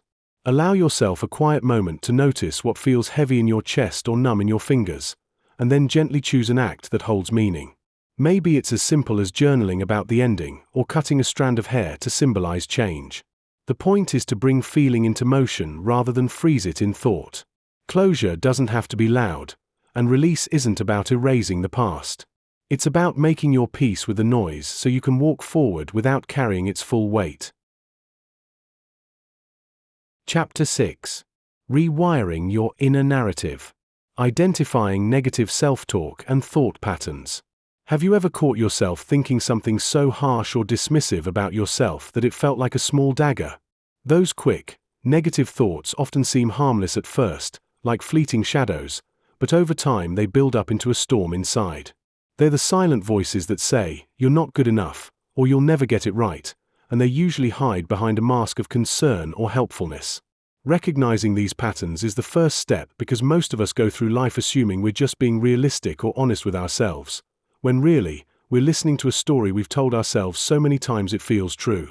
These voices feel like part of us, like they belong in the family album of our minds, but they're often just echoes of old wounds or worries passed down through years of experience or habit. One way to catch these sneaky thoughts is to start paying close attention to how you talk to yourself in moments of stress or doubt. Do you use words that cut like stupid or failure? Are there recurring themes, like feeling unworthy or fearing rejection? Maybe your mind whispers, you're too lazy, after a single bad day, or everyone hates you, when you're feeling lonely. The trick isn't to judge or fight these thoughts, but to notice them without judgment. Imagine you're a detective, quietly tracking down messages that have been running your life behind the scenes. Soon enough, you'll start to see patterns, perhaps a tendency to jump to worst-case scenarios, or a habit of blaming yourself when things go wrong. These voices aren't enemies. They're messengers trying to protect you in their own clumsy way, but it's time to understand what they're really saying. Once you've started noticing these thoughts, don't be quick to judge yourself for having them. Instead, try to observe with a gentle curiosity, like you're watching a movie scene unfold in your mind. Ask yourself questions subtly. Is this thought really true? Or where did I pick this up from? Sometimes, these thoughts are just echoes from childhood or moments of pain that never got the full explanation they needed. When you catch yourself criticizing, pausing is essential. Think of your inner voice as a small child throwing tantrums. You wouldn't yell at a kid, right? Instead, you'd kneel down, soften your tone, and ask what they need. Practice replacing harsh words with simple questions or kind reflections, like saying, that's not quite right, instead of you're so stupid. This kind of shift isn't about ignoring problems but about rewiring how your mind responds to doubts and fears. It also helps to create a mental pause, taking a deep breath before reacting to that voice. When you notice a negative thought, ask yourself if it serves you or weighs you down. Often, these thoughts come from old stories that no longer fit who you are.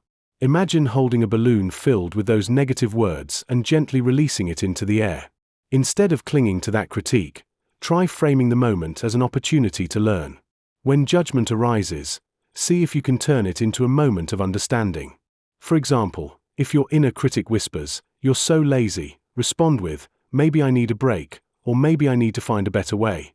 Simple questions like these can flick a switch, moving from self-judgment to self-awareness.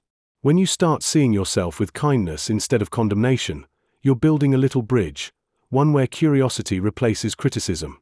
It might feel awkward at first, like trying to hold a fragile bird in your hands without crushing it. But every moment you notice a negative thought and gently question it is a victory, a small act of kindness toward yourself. Think of it as teaching your mind a new language, one rooted not in shame but in acceptance and understanding. The goal isn't perfection. It's about creating space around those critical voices so they don't have the power to control your entire day. When you catch yourself feeling down or unworthy, remind yourself that these are just thoughts, not facts. Practice saying, "That's one story my mind is telling me," rather than letting it be the whole story. Small, consistent acts of curiosity and patience will gradually shift how you relate to yourself.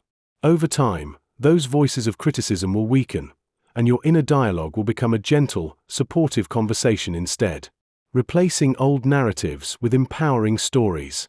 Every one of us carries stories, some worn smooth by time, others frayed at the edges. These narratives can feel as familiar as our own reflections, yet many of them weigh heavily, pressed into our minds like unwelcome guests. They shape how we see ourselves and the world. Maybe it's a voice that whispers you're not enough, or a moment that replayed in your mind, reminding you of past failures. Sometimes these old stories take root in our identity, anchoring us in patterns that become hard to shake. We tend to forget that these are not truths but merely interpretations we've clung to, often unintentionally. Take a moment to really think about your own baggage. What stories do you find yourself telling? Maybe you recall the harsh words you heard growing up or the times you missed opportunities because you didn't believe in your abilities. These recollections are not just snippets of your past, they can serve as roadblocks, keeping you from moving forward.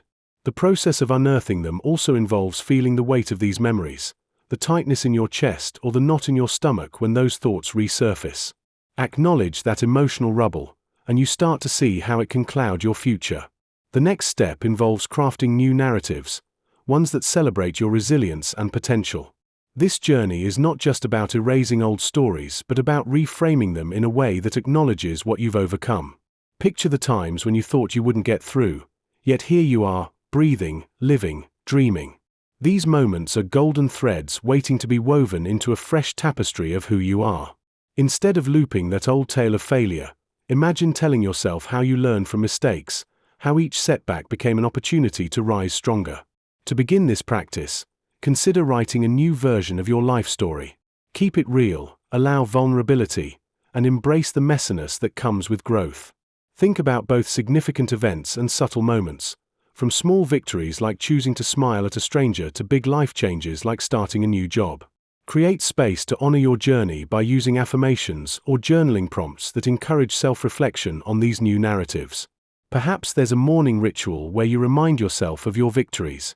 Think about how transformational it feels to wake up and declare, "I am brave. I can learn. I am worthy." Let these empowering statements guide your actions and ignite your spirit. You deserve a narrative that compels you toward your own possibility. Remember, the baseline of your new narrative is one of hope and growth. Be gentle with yourself as you write these new chapters. Change comes in waves, sometimes pulling back just when you feel the tide lifting. Embrace the pauses and affirm that you are navigating this journey in your own time. No rush, no pressure. Let the new stories take form from the richness of experience, and relish in the transformative potential of reshaping who you are at your core. Using affirmations and mantras for reprogramming. Imagine your mind as a garden, once wild and tangled with weeds of old stories you've been told about yourself. Things like "I'm not good enough" or "I can't stick to anything." These stories don't shout all the time. Often they whisper, lurking in the background, shaping the way you see the world without you even realizing it. Affirmations are like tiny seeds planted into this soil. They're gentle, simple statements that, when repeated often enough, start to rewind the worn-out script in your head and write something new, something kinder, bolder, more aligned with who you want to become. It's not magic. It's slow. It's patient. They don't erase the past overnight, but each time you say, "I am worthy," you break a little piece of the old chain holding you back. One of the curious things about affirmations is that they start by sounding a little strange or even awkward. Saying, "I am enough," when part of you feels far from it, can feel like lying or ignoring reality. But that's the point where the magic usually sets in, right at the edges of discomfort. It's like learning to sing in a language you barely know. Over time, those words sink beneath the surface, threading through your nervous system like a quiet current, until one day the feeling behind the affirmation doesn't seem so foreign anymore. It's a slow re-education of your inner voice, a way to turn down the volume on criticism and lift up the sounds of encouragement. This rewiring isn't about pretending life is perfect, but about giving space for a different story to breathe. The story where you have value, where mistakes aren't failures but detours, and where growth is part of being human. Think of affirmations as your personal soundtrack, playing softly in the background of your moments alone, those stretches of quiet when your mind usually spirals or gets stuck.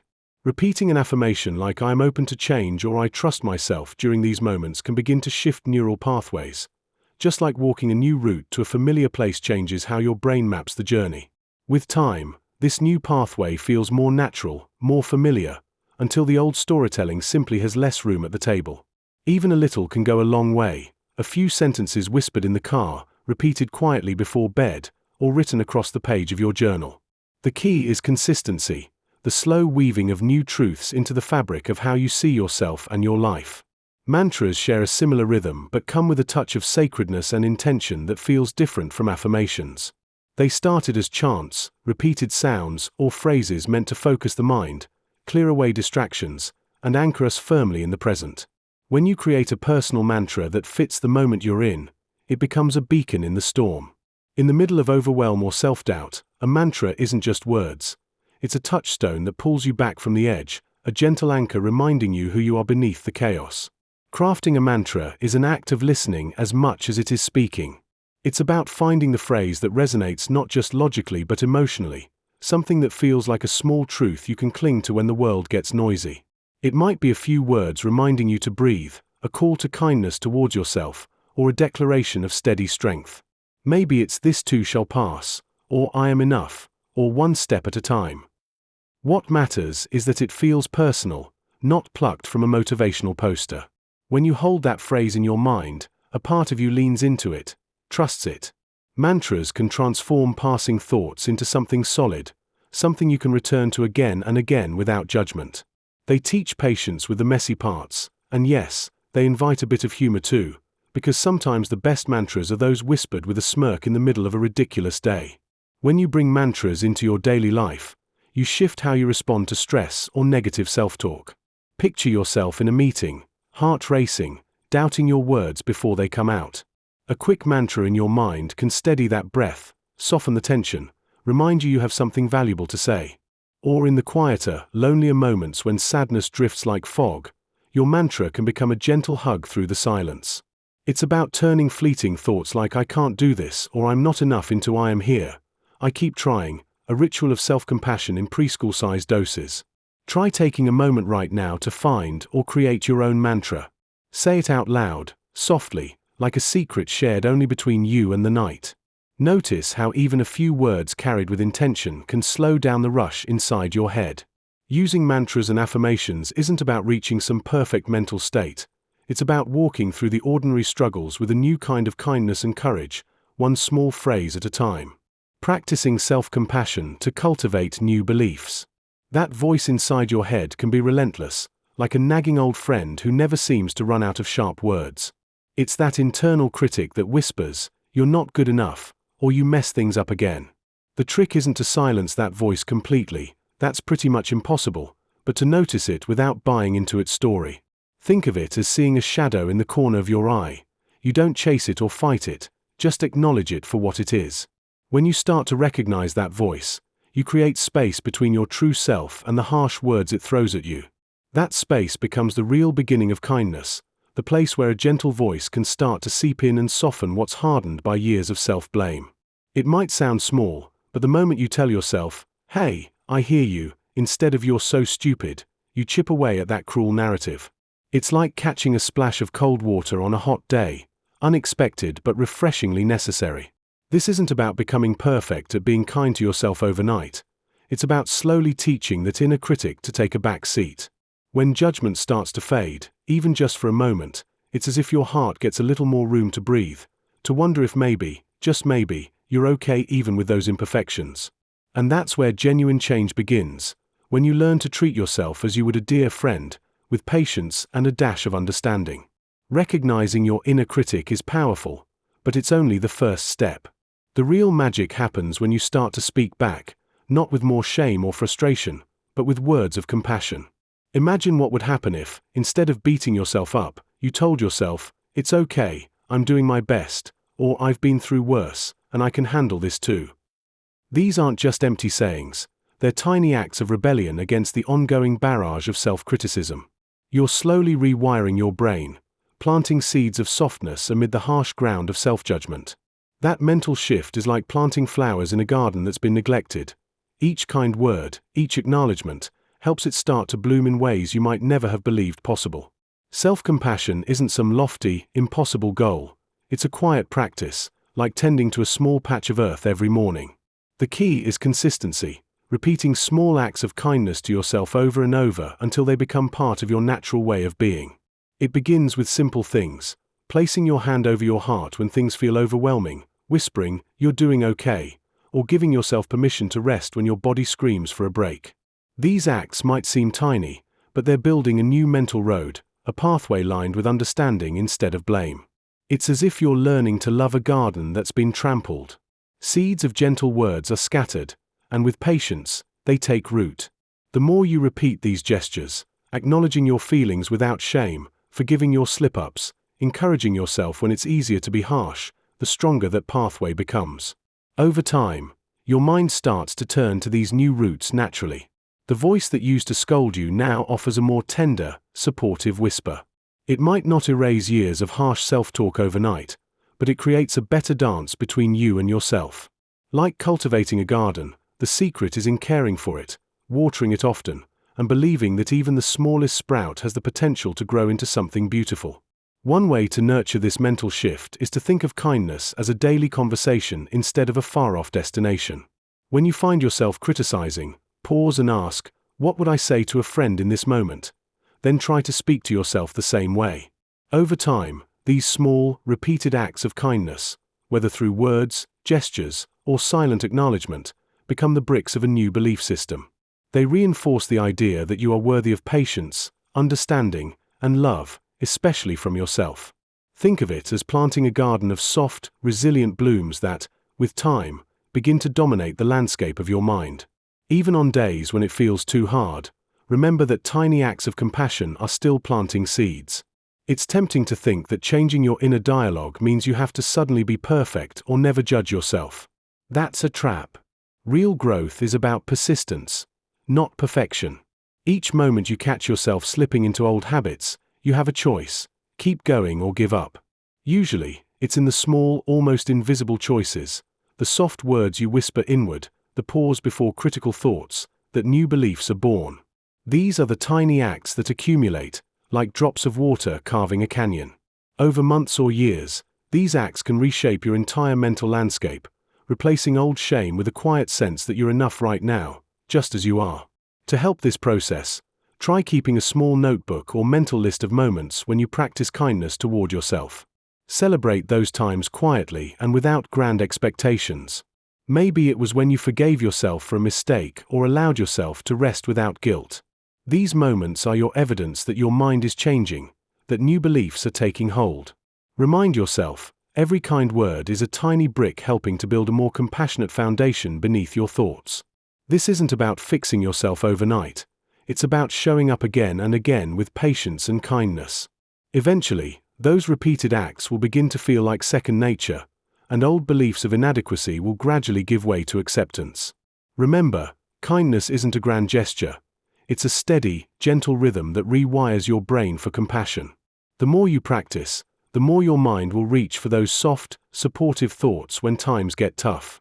Treat every day as a new chance to tend this inner garden, watering it with patience and a bit of humor. Because, honestly, sometimes the most powerful act of kindness is simply not taking yourself too seriously when you stumble. Keep planting those seeds, and give yourself time to watch them grow. Eventually, the landscape inside will be filled with quiet confidence and genuine care. And if you ever forget, just picture a garden, still learning to bloom, and remind yourself that even the smallest sprout is a victory. Chapter 7. Building Resilience and Emotional Strength. Developing a Resilience Toolkit, Practices and Mindsets. Life can feel like a series of unexpected storms, tossing us around and leaving us breathless. What can we do when the winds pick up? One way to stay anchored is to cultivate daily habits that provide a sense of stability. Think about small, comforting rituals that spark joy or impart a sense of calm. Perhaps it's making your favorite cup of coffee each morning or taking a moment to watch the sunrise. These simple acts can become grounding moments throughout your day. They serve as reminders that even amid chaos, we have control over bits of our lives.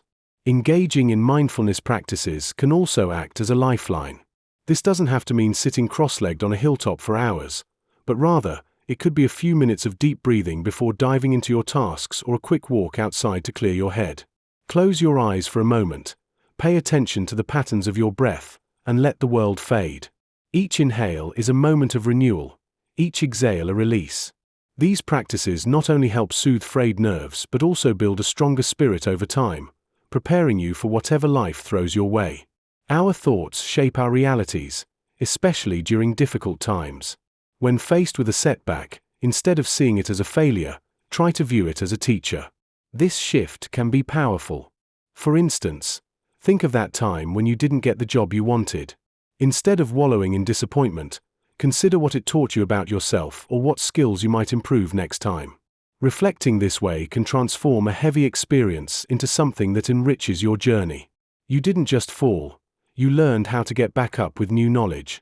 Another key mindset is recognizing and honoring your limits. There's no shame in acknowledging that you're human. Maybe you can't always meet every expectation set by yourself or others. Instead of beating yourself up over this, practice self-compassion. Give yourself permission to take breaks when you feel overwhelmed. Notice how the weight begins to lift when you replace self-criticism with kindness.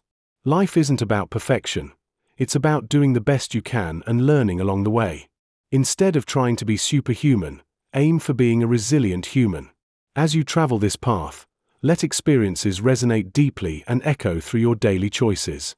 Reflect regularly on where you've been and where you want to go, and remember that growth often occurs in the quiet moments of reflection and acceptance.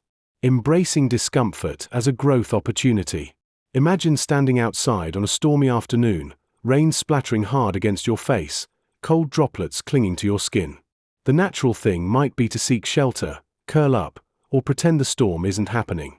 But what if, instead of avoidance, you allowed yourself to move with the rain, to feel its wild rhythm and find a strange sort of joy in that soaked chaos? Discomfort works much the same way. It presses hard, makes us squirm, but beneath the sting lies a strange pulse that can awaken something within us, something raw, alive, and true. Pain, whether emotional or physical, often feels like a warning light flashing. Stop, run, protect yourself. We resist it fiercely, trying to shut it out or numb it. Any attempt to dodge the discomfort seems safer. But what we don't usually realize is that every moment of discomfort is actually a gateway. It's an invitation to step into a part of ourselves that has been sheltered, maybe even shriveled with neglect. When you sit with that pain, right in the flickering eye of the storm, it ceases to be just a warning and becomes the very heartbeat of growth. Think of it as learning to dance in the rain. The rain doesn't change. It's cold, unpredictable, inconvenient. But your response, how you let yourself move through it, that's where transformation happens. Pain becomes something more than suffering. It becomes a teacher showing you exactly where you're still blocked, where you've built your walls too high, or where your roots are ready to stretch into new soil. This way of approaching discomfort asks you to loosen your grip, to stop fighting, and to find the rhythm amid the chaos. It's tempting when discomfort bites hard to pull away, to plaster on a smile, or tell ourselves that feeling bad means something is wrong.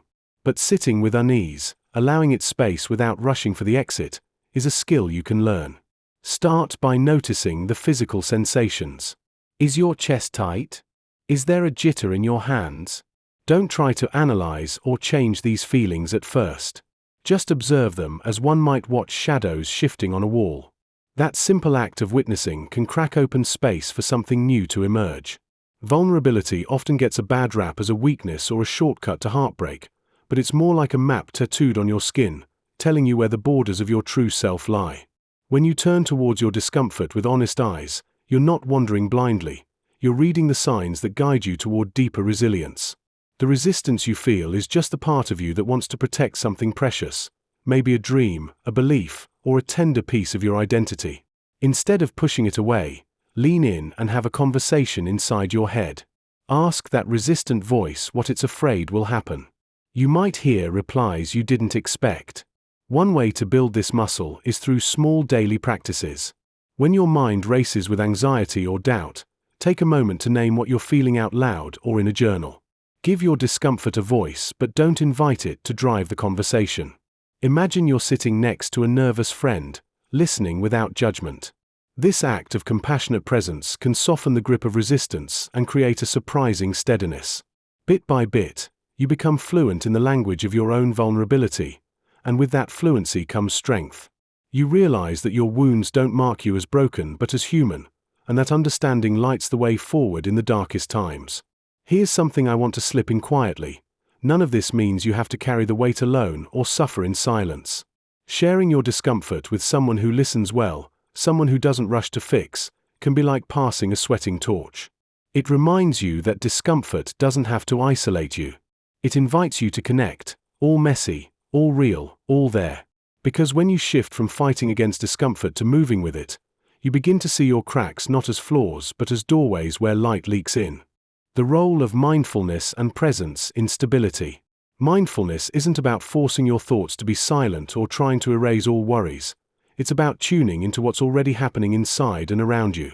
It's the silent acknowledgement that right now exists, in all its messy, beautiful chaos. Maybe you notice how your shoulders feel as you sit, or how the sunlight hits the wall just so. It's these small details, these fleeting sensations, that bring you into contact with the present. And in that contact, there's a quiet power, learning to see life as it unfolds without judgment. It's like stepping out of the rush and simply watching the flow of your day, noticing the quiet details often missed amidst the noise.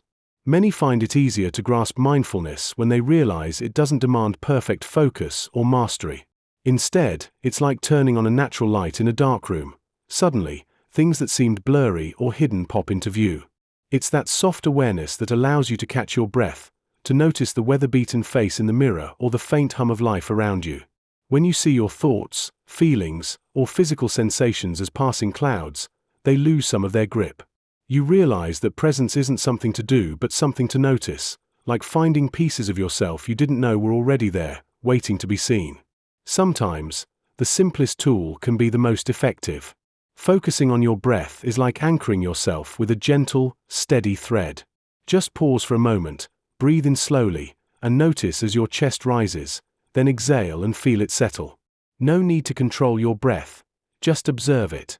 As you settle into this habit, you'll notice that even in chaos, you can carve out a little space to breathe. It's not about perfect calm but about steady familiarity with the feeling of here and now. Beyond breathing, paying attention to small textures can tether you to the moment. Maybe it's the rough edge of a coffee cup or the softness of a blanket that's been used 1,000 times. Life's messiness can be a teacher when you pause long enough to notice. Like the echo of laughter from yesterday or the crumbs on your kitchen counter, these details remind us that we're part of a larger story. Resilience is built when we stay connected this way, firmly planted despite the storms around us. It's in the repeated act of noticing, of grounding ourselves in these tiny moments, that we find a quiet strength to carry on. Creating a support system for emotional durability. Building emotional resilience is like constructing a sturdy bridge over a stormy river. It requires more than just personal strength. It asks for support from those around us. When we open up and share our vulnerabilities with trusted allies, we create a safety net that catches us when life's unpredictability throws us into turmoil. Imagine sitting with a friend who not only listens but mirrors your emotions back to you, validating your experiences. That connection can be an anchor amid life's turbulent waters. The comfort of knowing there's someone who understands, who may even have navigated similar challenges, makes a significant difference. It's these moments of shared vulnerability that bolster our emotional durability, reminding us that we're not alone in our struggles. Finding and nurturing a support system can feel overwhelming, yet it begins with simple steps. Look around at your life. Who brings joy, understanding, or even just a good laugh? These could be friends, family members, or colleagues.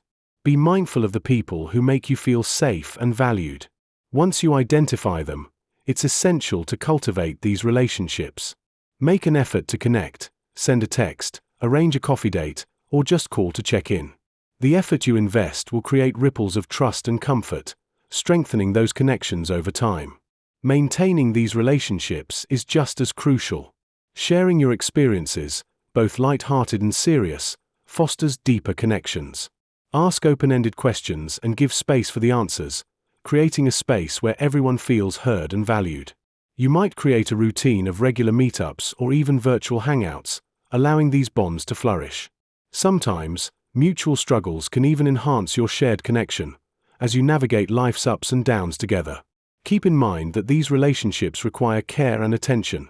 Like plants, they grow stronger with nurturing and can wither without it. Strengthening your support system can be as simple as picking up the phone or sending a message. So, when clouds gather and life feels heavy, remember that reaching out can lighten the load. Building emotional durability is about knowing you have allies in your corner, ready to hold the umbrella when it rains. Chapter 8. The Role of Spirituality and Inner Wisdom. Connecting to your higher self or inner guide. We often look far and wide, hoping that some outside force or distant power will hand us answers wrapped in certainty. Maybe it's a mysterious guru, a hidden book, or a sudden lightning bolt of insight that seems like it's dropped from the skies. But here's a quiet truth that might shake up your usual map. The key to understanding yourself isn't out there, it's tucked away inside, in the soft, steady pulse beneath all the noise. This voice doesn't shout or demand. It whispers, waits patiently, and shows up in the spaces where you stop rushing and just listen. That subtle feeling you brush off, the gentle tug in your chest or the pause before you say something, that's the higher self nudging you toward clarity. Think about moments when you felt something was right, even if the world told you otherwise, when a gut feeling steered you away from a decision or toward a new path. That's not magic or guesswork. It's your inner guide speaking without fanfare. This presence isn't some distant, untouchable figure but the quiet witness inside you observing your thoughts, fears, hopes, and dreams. It's like the calm center inside a spinning top, steady no matter how wild life spins around you. Trusting this voice means peeling back layers of doubt and distraction that pile up like dust on a window, so you can see clear through again. To meet your higher self, all you really need is the courage to slow down and listen. It can feel strange at first, like trying to catch a whisper in a noisy room. The mind is often tangled with to-dos, worries, and endless chatter, so tuning in requires patience and a gentle willingness to be still. This is not about forcing answers or chasing insights like a prize. Instead, it's about softening into silence until that inner voice unfolds naturally, bringing with it a knowing that feels less like logic and more like a deep, comforting recognition. Even when life feels chaotic or confusing, that hidden guide offers a steady hand, not with loud commands but with quiet encouragement. It's waiting, like an old friend who knows your story without judgment and loves you despite the messiness. Finding your inner guide is a practice, one that unfolds in the small moments, between breaths, in the space after a difficult conversation, or during a walk when your body moves before your mind catches up. Start with tiny pauses throughout your day, just a breath or two of noticing what's happening inside without trying to fix it. Maybe you feel a flutter of anxiety or a gentle warmth spreading through your chest. Both are messages from you. When you meet these feelings without pushing away, the inner voice gains a clearer channel. As you practice, you might notice that the subtle nudges become stronger, like faint footsteps growing closer until you're walking side by side with your true self. Trust those nudges, Even if they don't make perfect sense right away, they are the quiet compass guiding you in the swirl of life's noise. Using meditation and prayer to foster inner peace. Imagine sitting quietly, the world still swirling around you like a busy street on a rainy day. When you settle into meditation, you begin to notice how your mind is often racing, jumping from one thought to another, some urgent, others just noise you've grown used to. Meditation is like gently opening a window into your inner world, where all that noise quiets down. When you sit still and breathe, some part of you starts to recognize that beneath the chatter, there's a stillness waiting, an open space, not filled with worries or plans, but with quiet presence. This moment of stillness isn't about fleeing from life, but about giving yourself permission to pause, listen, and find clarity amid chaos. What makes this door to stillness so powerful is that it's always available, just a breath away. It's not a rare treasure you have to chase, but a familiar room you can step into whenever life feels overwhelming. The trick is learning to recognize the storm of your thoughts and gradually take back the reins. Every time you notice your mind spiraling, you can gently remind yourself to return to your breath, to the sensation of air moving in and out. Over time, this simple act becomes a practice of reclaiming your peace, carving out a space where you don't have to escape but can simply be present. Practicing meditation regularly helps create a rhythm, a moment of pause that you can carry with you throughout the day. It's like setting a small, sacred sanctuary inside your mind. In that space, you can hear your own voice without all the shouting, see your feelings clearly without judgment, and listen to the subtle whispers of your inner wisdom. Sometimes, it's in the quiet that you find the answers you didn't know you were seeking. All you need is a few minutes, a quiet place, and a gentle commitment to show up for yourself each day. That's enough to turn the constant storm into a peaceful sea. Prayer isn't always about asking for things or kneeling in a church. Sometimes, it's just opening a window and sharing what's really on your mind. Think of prayer as a kind of dialogue, an honest exchange with the parts of yourself that often go unheard. When you speak to the universe, or even to your own heart, you send a clear message. I am here, listening, trusting that somehow, things are working even when I can't see it yet. It's a way of reaffirming that you're not alone in your struggles or hopes. Like a conversation with a close friend, prayer can be a moment of raw honesty, saying the things you normally hide away, admitting your vulnerabilities, and opening your heart without fear of judgment. Many find that approaching prayer as a sacred dialogue shifts it from feeling like a ritual to feeling like a warm, ongoing connection. It nurtures a sense of trust, not just in the universe, but in yourself. When you speak your truth into the quiet, you're telling yourself that your innermost needs are valid, that your fears and hopes matter. Over time, this practice develops a foundation of inner peace, an understanding that whatever happens outside, inside you can remain anchored in a sense of trust and calmness. It's about learning to listen as much as speaking, understanding that sometimes the most profound messages come in the silence after the words. Integrating prayer into daily life can be as simple as whispering your worries or gratitude during a walk, or sitting quietly in the morning and sharing your intentions. Those moments remind you that your deepest self is always available, ready to hold your hopes and fears tenderly. The more you make this sacred conversation a regular part of your routine, the more your sense of inner peace deepens. A gentle assurance that, even in chaos, there's a quiet voice within you that knows the way. Sometimes, just saying, I trust, out loud or in your mind, is enough to start realigning your heart and mind toward peace. Here's a little tip. Try setting aside a few moments each day to speak to that deeper part of yourself. No need for formal words or grand gestures, just a quiet, honest "how are you today?" and listen for the first thought or feeling that comes. Over time, these small exchanges build a bridge of trust, turning what might have been a silent struggle into a gentle, ongoing dialogue. That's where real peace begins, inside you, quietly listening and speaking in a language that's as old as the stars and as fresh as a morning breath. This simple practice can become your refuge, a gentle reminder that peace isn't something to chase, but something to meet in every moment. Trusting intuition as a navigation tool. Intuition has a way of surfacing when we least expect it, like that moment of hesitation before making a decision, when something in the pit of your stomach urges you to pause. Often, we brush these feelings aside, assuming they lack substance. But what if those quiet nudges hold more truth than the logical arguments we construct around them? Our minds can become like busy highways, full of conflicting thoughts and endless traffic. Meanwhile, Our intuition is the soft voice guiding us off the exit we didn't know we needed. Listening closely to these whispers can lead us to insights that logic simply cannot fathom. Think back to a time when your gut told you something that logic tried to deny. Maybe it was a relationship that didn't sit right, despite the pros and cons you wrote down. Or perhaps you felt an inexplicable need to take a different route on a drive, which ended up making your day smoother. These moments serve as reminders that beneath our rational thoughts lies a deeper knowledge, an instinct honed by experiences, emotions, and encounters. Ignoring it means shutting the door on a wealth of wisdom that has been brewing beneath the surface. Building trust in your intuition is a journey, and like any relationship, it requires time and attention. One effective way to enhance your connection with your inner voice is through mindfulness. Sitting in stillness, focusing on your breath, allows you to peel back the layers of daily noise. This practice not only quiets the chatter but also makes space for those elusive gut feelings to emerge. You might find that while observing your breath, thoughts related to decisions you've been grappling with bubble up, often accompanied by a feeling that sways you in one direction or another. Remember, it's entirely human to feel unsure at times. Opening yourself up to vulnerability can create a more profound connection with your intuition. The next time you find yourself in a sticky situation, try closing your eyes and taking a few deep breaths. Ask yourself what your gut feeling is. Trust that even if the answer feels faint, it holds significance.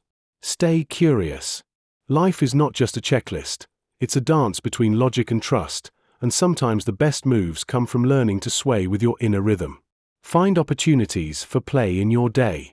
Intuition often speaks more easily when we're relaxed and having fun.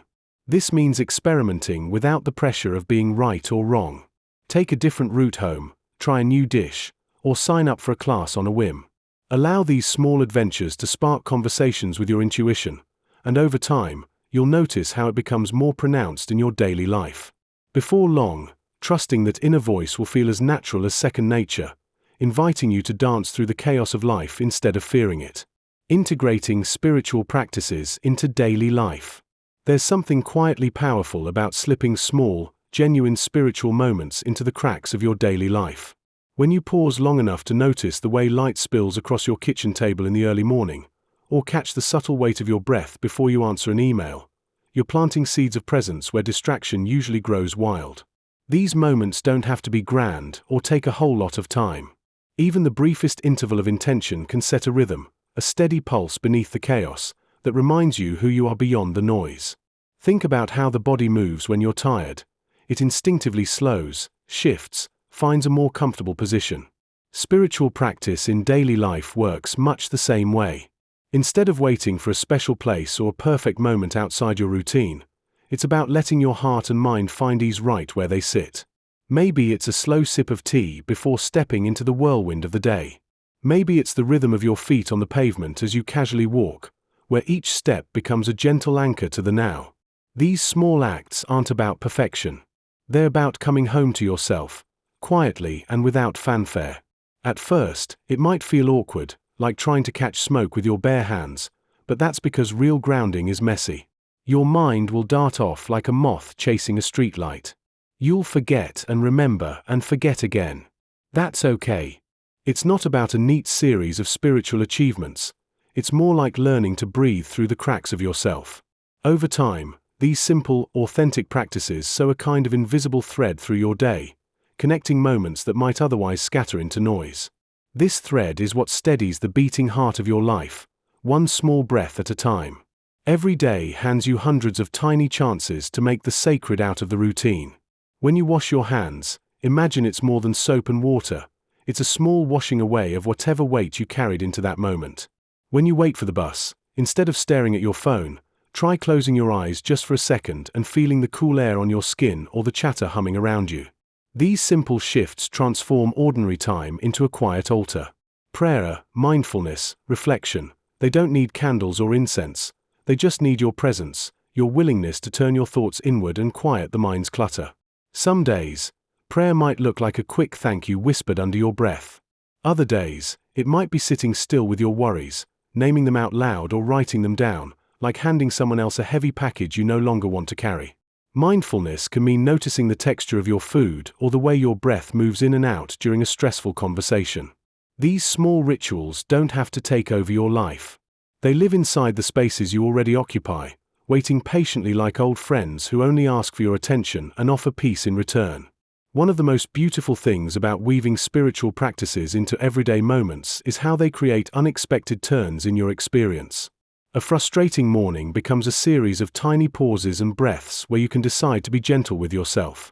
A late night or a tough call is softened by a simple grounding touch, your hand on your heart or eyes closed and pulling your attention back to your body. Sacred doesn't need grand gestures. It thrives in the ordinary, the overlooked, the fragments of your day you thought didn't matter. The true magic is that just by showing up, just by noticing, you open yourself to a kind of mercy that's as nourishing as rain after a long drought. Try this tonight. Before you sink into sleep, feel the weight of your body on the bed and listen to the quiet buzz inside your head. Without judgment, let the noise soften and see if you can hold on to just one small moment of calm. That moment, carried through tomorrow's tasks, is a steady pulse of presence, a friendly hand guiding you home. Chapter 9. Practical Strategies for Repetition Prevention. Designing your environment to support change. Think about your space as more than just a place to keep your things. It's a quiet partner in your change. When your environment supports the kind of life you want to build, habits start to feel easier, almost automatic. It's about making subtle tweaks, like placing your running shoes by the door or keeping fresh fruit visible on the counter. These small nudges act like gentle whispers, encouraging you to choose what's good for you without a battle. Remember, a space that feels calm and inviting makes it less tempting to slide back into old patterns. It's not about perfection, but about creating an atmosphere that naturally supports your journey. Rearranging routines can be surprisingly powerful. Routines anchor us, giving a sense of stability, but they can also act as barriers if they're rooted in old habits that no longer serve us. Try shifting your daily habits to new moments or places, like journaling outside in the morning or stretching before bed. This little change can break the autopilot feeling that keeps us stuck. Sometimes, adding fresh scents, like a whiff of lavender or citrus, can lift your mood and signal a new chapter. These simple cues tell your brain that change is happening, making it easier to step into a different version of yourself little by little. Creating a sanctuary also means learning to notice what drags you down or pulls you backwards and gently removing those triggers. If certain clutter or visuals remind you of old struggles, find ways to reframe or move them aside. Keep items close to your heart that lift your spirits, photos of loved ones, a favorite book, or a plant that responds to sunlight. Your environment becomes a mirror of your intentions, a space that whispers, you are shifting and growing. Remember, the goal isn't to craft a perfect space but a refuge where your new habits are nurtured, where every small change plants a seed in the soil of your life. Our surroundings are more than just background noise. They're active players in shaping what we do and how we feel. When you set up your space with mindfulness, it's like giving your inner voice a gentle nudge. Objects can serve as quiet allies, like keeping a journal on your bedside table to remind you to write if you're trying to slow down or meditate. Even small touches, like a cozy blanket or a non-distracting plant, can signal that this is a space for growth. These objects are like anchors, reminding you of your aim whenever you catch sight of them, without the need for harsh discipline or force. Making environments inviting for change often involves removing what's tempting you to slip back into old habits. If you're working on cutting down screen time, pack away your devices or turn off notifications during certain hours. If you want to eat healthier, stock your fridge with colorful vegetables and prepared snacks instead of junk food. The idea is to make the preferred choices easier than the default ones. Sometimes, it's about redesigning your space with intentionality, like setting up a dedicated corner for stretching or reflecting, where the surroundings naturally draw you to engage with your new habits. When your environment feels aligned with your goals, staying on purpose becomes a quieter, more instinctive part of your days. Objects and spaces have a way of whispering messages to us, whether they encourage or sabotage. Paying attention to these tiny signals equips you with a simple tool. Make your surroundings speak your intentions softly, clearly. Keep inspiring objects visible and accessible, and hide or remove what no longer serves the person you're becoming. Over time, these small choices build a sort of protective cocoon, one that hears and respects your wishes for change, even on the days when motivation falters. Remember, your environment should be a cheerleader, not a critic, nudging you gently every time you walk through your doors or glance at your surroundings. When the surroundings echo the new you, making the old habits feel less tempting becomes almost effortless. For instance, if you're trying to cut down on sugar, keep healthier sweet options like fruit or a handful of almonds out in sight instead of the candy bowl. If you want more movement in your day, place your walking shoes where they're easily accessible or keep a workout mat rolled out in the corner of your living room. These small, tangible pushes make a difference. It's about creating an environment that embraces change, not with big signs or loud commands, but with subtle cues that invite you forward. Think of your space as a coach, whispering, "Come this way," even when your willpower is tired or distracted. If your environment feels cluttered or chaotic, try clearing space for calm and simplicity, because mess often whispers chaos. On the flip side, making space for your new habits means carving out areas where these routines can settle comfortably. A dedicated spot for journaling or meditation becomes a small but powerful anchor. Over time, your space becomes a reflection of your intentions, a place that celebrates your progress without making it feel like a constant battle. A calm, purposeful environment turns setting new habits from a forced effort into a gentle flow. Setting boundaries to protect your peace. Setting boundaries is like establishing a protective garden around your peace. Imagine a beautiful space where you can breathe, think, and just be. However, too often, we let the sounds of others' wants and needs creep in like weeds. At first, it can feel challenging to stand up and say, "This is where I draw the line." But think about all those moments when you felt overwhelmed or drained by others' demands. This feeling doesn't just whisper, it shouts for your attention. Learning to set those boundaries takes time and practice, but it nurtures your inner garden, allowing you to bloom without feeling suffocated. Think about the little moments when your peace feels threatened, like when a friend expects you to drop everything for their last-minute plans, or when a family member pulls you into an emotional whirlwind. Each time you say yes to something that doesn't serve you, you take a step away from what truly matters to you. It erodes your energy bit by bit, making you less available to love and support yourself. Boundaries are not walls, rather, they are the definition of what you value.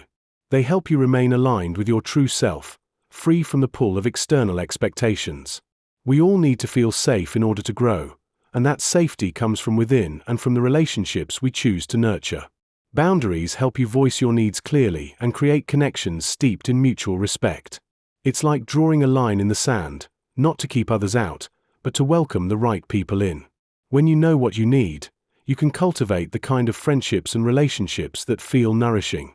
Next time you feel your peace being compromised, pause. Take a breath and ask yourself what boundary you might need to create. This simple act of reflection can become your anchor. Creating boundaries doesn't have to be an intimidating task. Start small by identifying one area in your life where you feel overwhelmed. Maybe it's social obligations that drain you, or perhaps it's about reclaiming your personal time after work. Recognizing these areas is your first step.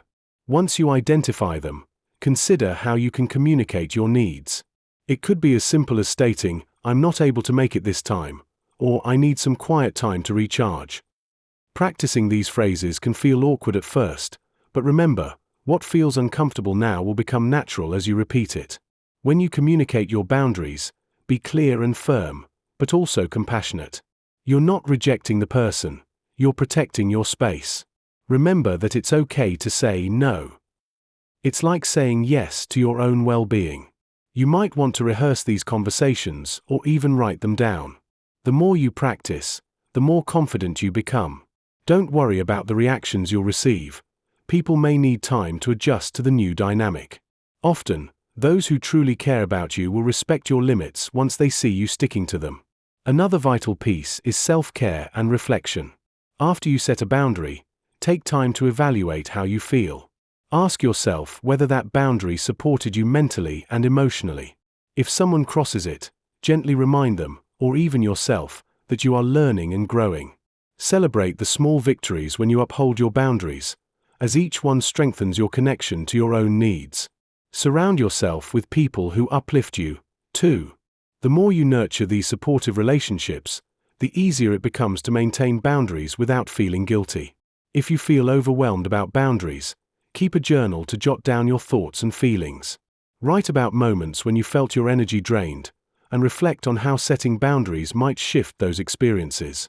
This habit serves as a reminder that you are in control of your peace. Remember, setting boundaries is not just an act of self-protection. It enhances the quality of every relationship you engage in, creating a ripple effect that benefits everyone involved. Developing new habits that reinforce your breakthroughs. When you crack open a new habit, it feels a bit like stepping onto fresh ice, exciting but precarious. That's where intentional routines come in. They're the grooves you carve into the landscape of your day that help the new patterns settle deep, making your breakthroughs less fragile. Think of routines not as rigid schedules but as gentle nudges that remind your mind and body to keep circling back to what matters. When you practice intentionally, your efforts transform from bursts of energy into a quiet pulse running beneath the surface, holding your progress steady even when life tries to shake you off course. These routines don't have to be grand or complicated. It could be as small as starting your morning with a deliberate breath to center your focus, or ending your evening with a few moments of reflection to honor the day's wins, no matter how minor. These habits act like little footholds on a steep climb, making sure you don't slide back into old patterns because your days become kind enough to support the change you're nurturing. The trick is keeping it anchored in something you can return to without forcing or pretending. The more natural and kind the routine feels, the better it sticks. There's a tenderness in repetition, not the kind that feels like a chore, but the kind that whispers to your nervous system, "I've got you." Routines build familiarity for your brain, which means less decision-making fatigue and more energy for life's genuine surprises. Over time, these daily rituals become the soil where your breakthroughs root themselves, making your new habits less likely to wither under pressure or doubt. Sometimes you think you're done with an old habit, only to find it lurking in the shadows when you least expect it. That's why simple tools like habit stacking, journaling, and mindful checkpoints become your secret weapons. Habit stacking might sound technical, but it's just pairing the new with the familiar, like brushing your teeth and then immediately writing one sentence about what you want to hold on to from the day. This little link forms a chain your brain can't ignore, making it easier to take the next step without hesitation or distraction. Journaling acts as a mirror, reflecting your progress and the sneaky ways your old habits try to creep back in. Writing doesn't have to be neat or organized. It can be a messy confession or a whispered hope. Each line connects your intention with your experience, deepening your understanding and compassion for yourself. When you catch those moments of slipping or resistance in ink, they lose some of their power and become clues, a quiet map to maneuver around those triggers next time. Mindful checkpoints are invitations to pause and check in without judgment. Maybe it's a quick breath before starting work or a moment to ask yourself, "Am I moving toward what I said I want?" These pauses create space in your day that interrupts autopilot and reminds you of your breakthrough's significance. They're a gentle way of saying, "Hey, remember who you're becoming." Over time, these tools combine, making the fresh habits more alive and less like borrowed clothes that don't quite fit. When you can laugh at your missteps and lean into your discoveries, change stays real and less scary. Here's a tiny tip to tuck into your pocket. After any routine, add a phrase or action that feels like a signature, something small but meaningful just for you. Maybe it's a deep smile or a quiet, "I'm still here." These little markers create emotional signposts on the path you're paving, making your breakthroughs not just moments, but movements. Tracking progress and celebrating small wins. Paying attention to how you feel throughout your journey is like having a conversation with your own heart. When you notice moments when you stumble or feel like giving up, you're gathering clues about what touches your nerves and what fuels your strength. Each setback might feel like a kick in the knees, but if you record these moments, they become part of your story, helping you see patterns you might miss otherwise. Small wins, on the other hand, are like little whispers saying, "You're still here, you're still fighting." When you jot down both, you start to see a clearer picture of how your emotions swirl and settle over time, turning what feels like chaos into a map you can read, step by step. It's easy to overlook the small wins. They often come sneaking in, like finally waking up a little earlier than usual, making a tough phone call you've been avoiding, or simply catching yourself before falling into the same old rut. These tiny shifts might seem insignificant in the moment, but they're like breadcrumbs left along the path of growth. Recognizing these can be a gentle reminder that your effort is piling up, even when progress feels slow or invisible. Tracking your emotional responses to setbacks and wins makes it easier to see what's working, what needs tweaking, and how each piece fits into your bigger puzzle of change. Start by setting aside a few minutes at the end of each day. Write down how you felt, what made you proud, what made you ache or stumble. Maybe one day you surprised yourself with a patient response when anger was bubbling up. Another day, you felt defeated because a goal slipped away. Notice how each of these moments affects your outlook. Sometimes, just naming what you feel can lessen its control over you. As days turn into weeks, these notes become like a conversation with yourself, a chance to track your strides and stumble with honesty, without judgment. It's about getting curious, not critical, and giving your feelings the space they deserve. Every small step you take isn't just a move toward your goal. It's a quiet victory that deserves recognition.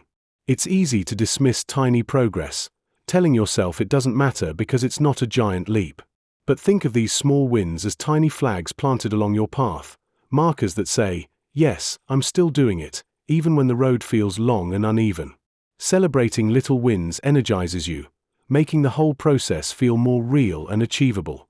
It bolsters your confidence, reminding you that persistence adds up, even when progress seems slow or invisible. When you honor these moments, they become fuel for the next step, pushing you gently but firmly forward.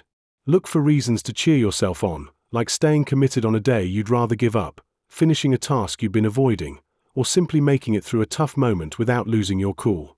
Perhaps you managed to get out of bed when depression was heavy or reached out for help instead of retreating. Each of these is proof that you're still here, still fighting, still trying. Giving yourself small celebrations, like a quiet smile, a treat, or a moment of gratitude, sends a message to your brain, this matters. Over time, these little acknowledgements build a mental and emotional bank that stays with you, strengthening your resilience and making the next challenge a bit easier to face.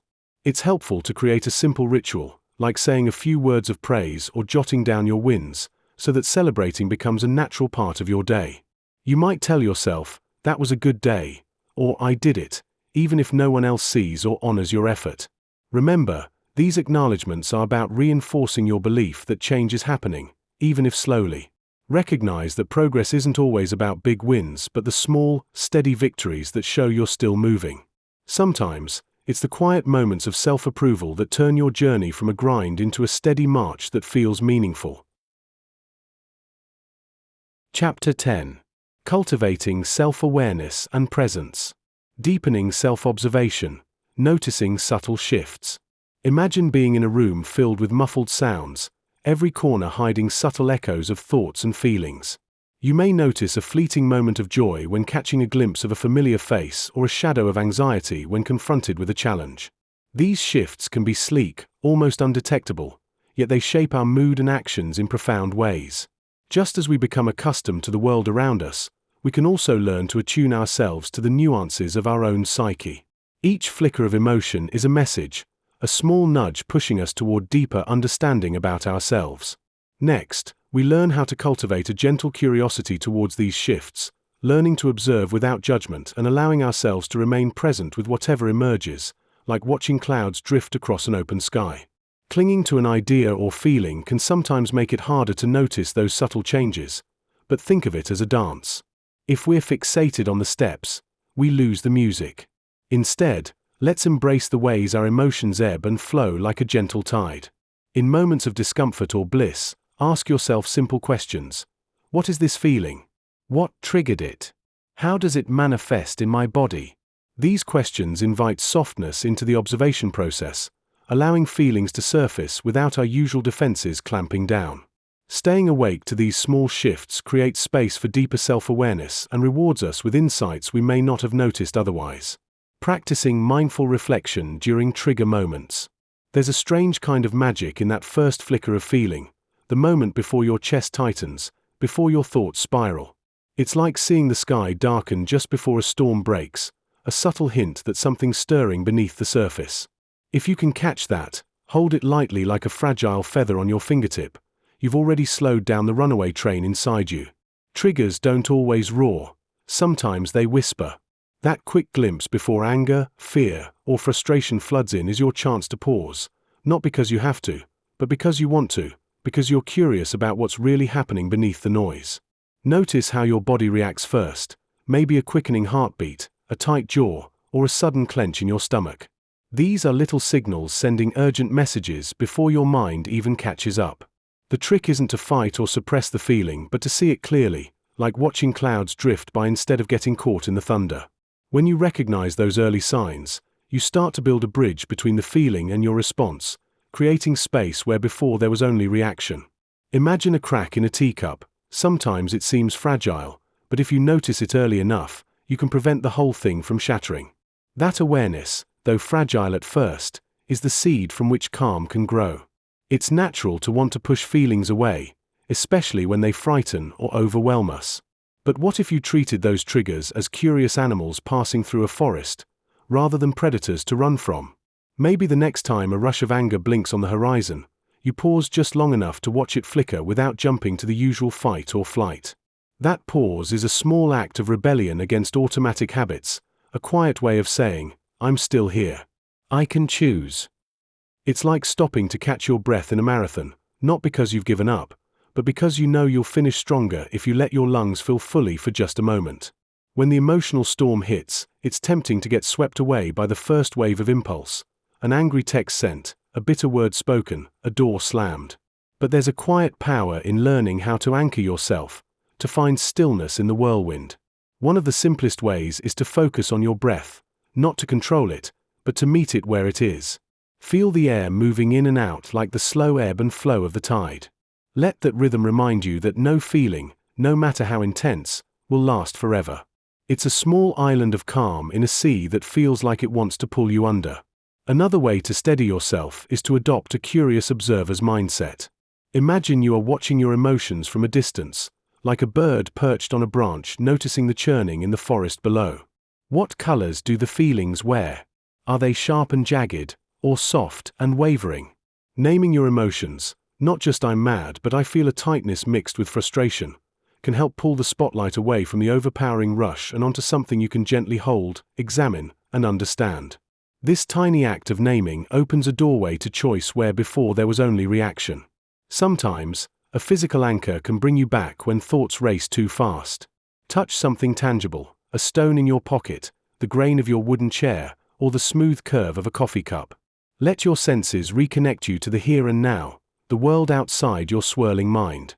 This grounding doesn't erase the storm, but it slows the wind enough to let you see the horizon behind the clouds. Then, from that steadier place, you might find a moment to ask yourself what you truly want to do, rather than what your initial impulse screams at you. It's not about perfection or never slipping up. It's about building tiny moments where you can lean in, breathe slowly, and decide instead of being swept away. One quiet truth I've come to accept is that no one masters this overnight. Some days, the triggers crash through the best defenses, leaving us soaked and breathless. And that's okay. What matters is you're learning to catch the ripple before the wave crashes more often than not. Think of it as a kind of tenderness toward yourself, a way of saying, I'm here, even in the mess, even when I stumble. So next time your pulse races and the familiar tightness visits, see if you can pause just long enough to meet it with open hands, not clenched fists. It's in those pauses that you quietly find your power back. Using sensory awareness to anchor yourself in the present. When your thoughts start to race or your worries pull you away from the present, paying attention to your senses can act like a gentle tug on your sleeve, reminding you where you are. Notice the scent in the air, perhaps the faint aroma of coffee or rain-softened earth. Feel the texture beneath your fingertips, smooth ceramic, rough fabric, cool metal. Listen closely to the sounds around you, the hum of a fridge, birds outside, your own breathing. These small touches of sensation help ground you, anchoring your awareness in the here and now, like the roots of a tree holding steady through a storm. This kind of sensory awareness isn't about turning your focus into a task or a checklist. It's about opening a tiny window into your body, a place where your mind can settle. When your thoughts spiral into worry or regret, taking a moment to register what you see, hear, or feel pulls your attention away from the imagined future or the replay of the past. It's like anchoring a boat during a busy storm. Gently but firmly, you remind yourself that the river you're floating on is much wider than your worries, but also much more present than your thoughts. Incorporating sensory awareness into daily life doesn't have to be complicated. It can be as simple as pausing during a walk to really notice the sensation of your feet hitting the ground or the wind brushing against your face. When you eat, really taste each bite. Notice the texture, the saltiness, the sweetness, letting each flavor be a small celebration of presence. During a conversation, tune into the sounds around you, the warmth of another's voice, or the rhythm of their words. These tiny acts transform ordinary moments into gateways that steady your heart and offer a break for your mind to breathe free again. Practicing this regularly creates a kind of muscle memory. Your brain learns to seek out the present, even during busy or stressful times. Slowing down just enough to notice the sensation of your clothes against your skin or the scent of a flower on your walk keeps you close to yourself. It's not about perfection, but about building trust with your own awareness. Like training a puppy to stay close, you gently encourage your mind to come back to this moment again and again. Over time, you'll notice that the more you recognize what's happening inside and around you through your senses, the easier it becomes to find calm amidst chaos. When emotions swell or thoughts spin, pausing to take a deep breath and simply notice a smell or a sound can cut through the noise. It's like giving your mind a little splash of water, waking it up from its endless loop.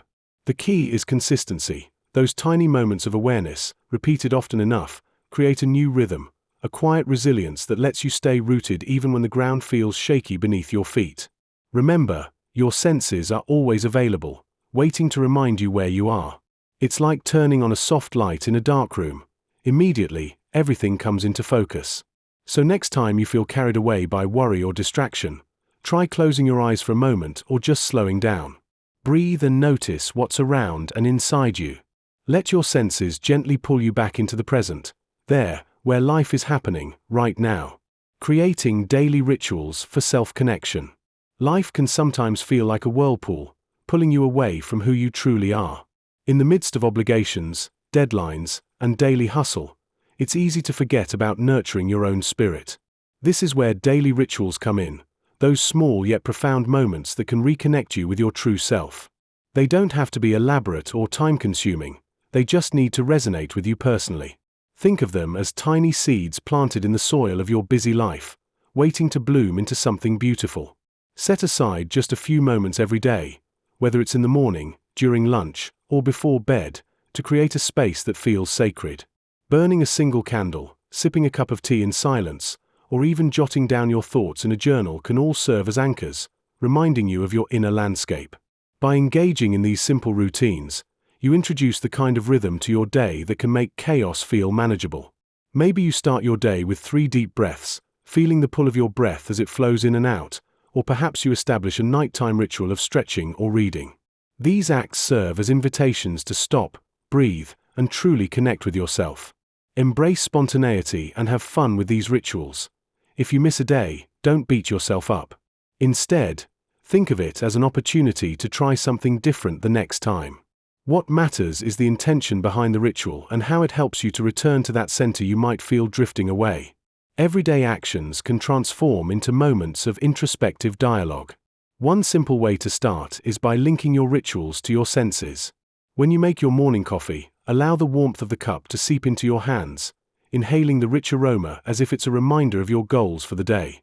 While you brush your teeth, focus on the coolness of the minty paste. Let it ground you in the moment. These small adjustments turn mundane tasks into intentional practices that deepen self-connection. As you cultivate these rituals, don't shy away from humor and lightness. Allow yourself to laugh at life's quirks while cherishing the subtleties that make the everyday extraordinary. Share these moments in your heart, letting the richness of your experiences fill you rather than take you away. The irony of our chaotic lives is that in giving ourselves this time, we paradoxically gain more clarity, joy, and an unshakable connection with the core of who we are. Maybe you join a joyful dance in your kitchen while preparing dinner or share tiny notes of gratitude with someone you love. The details don't need to be grand. The connection you foster will speak volumes. Remember, each step towards creating these rituals is a step toward remembering who you are. Pay attention to what resonates with you. What feels nurturing? What makes you sigh in contentment? Listen to those whispering thoughts as if they are a gentle guide lighting your path home. Chapter 11. Navigating setbacks and resistance. Understanding resistance as a sign of growth. Sometimes resistance feels like a personal attack, as if the universe threw a wrench in your plans just for the fun of it. But what if resistance wasn't your enemy but more like a whisper from your soul? A quiet nudge saying, "You're standing on the edge of something real." It's that tense knot in your chest when you try to stretch beyond what feels safe. That moment when your mind shudders, your body hesitates, and the familiar steps you've danced 1,000 times suddenly feel shaky, unsure.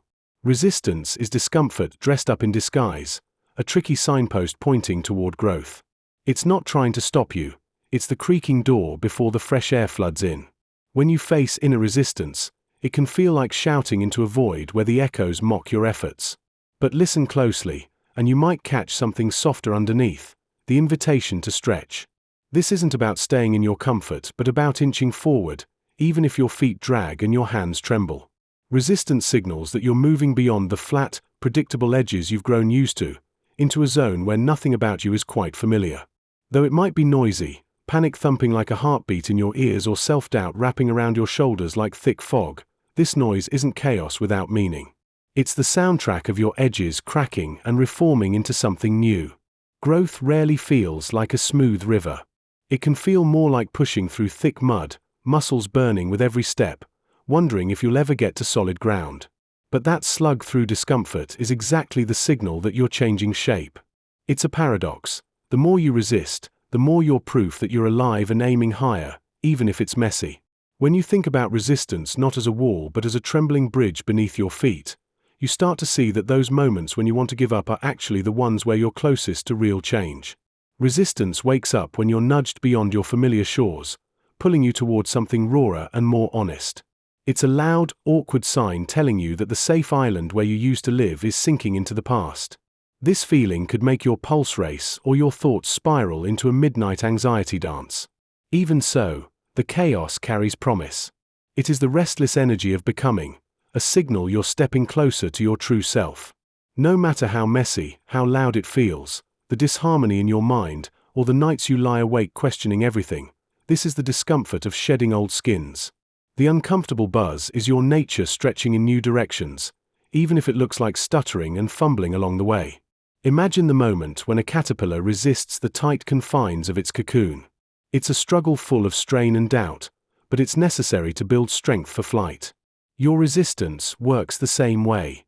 It might make you feel stubbornly stuck, yet it is that very tension that shapes who you are becoming. Even if your journey feels like a tangle of frustrations, awkwardness, and setbacks, remember that resisting the pull to stay the same means you're alive in the most honest way possible. It means you care enough to face change, even when that change screams and fights back. Can you name one thing you've been wrestling with lately, maybe even grinding your teeth over it? That tight grip, the one that leaves your palms marked and your mind restless. What if that very grip is the signpost pointing you toward your next step? When you catch yourself recoiling or arguing with where you are, pause and listen. What does your discomfort want to tell you? I'm not saying it's easy to sit with, or even fun. The gnawing feeling of resistance can be exhausting and lonely. But beneath that, there's a pulse beating steady, a promise that you're on the cusp of something real. Next time resistance shows up, don't rush to silence it. Let it speak, even if it stumbles over words or shouts too loud. Try this. When you notice that tight, clenching feeling, breathe in slowly and whisper, "Thank you." This isn't about pretending the struggle is pleasant, but about recognizing that resistance means you're not settled. You're shaking off old versions of yourself, even if the process feels like falling apart.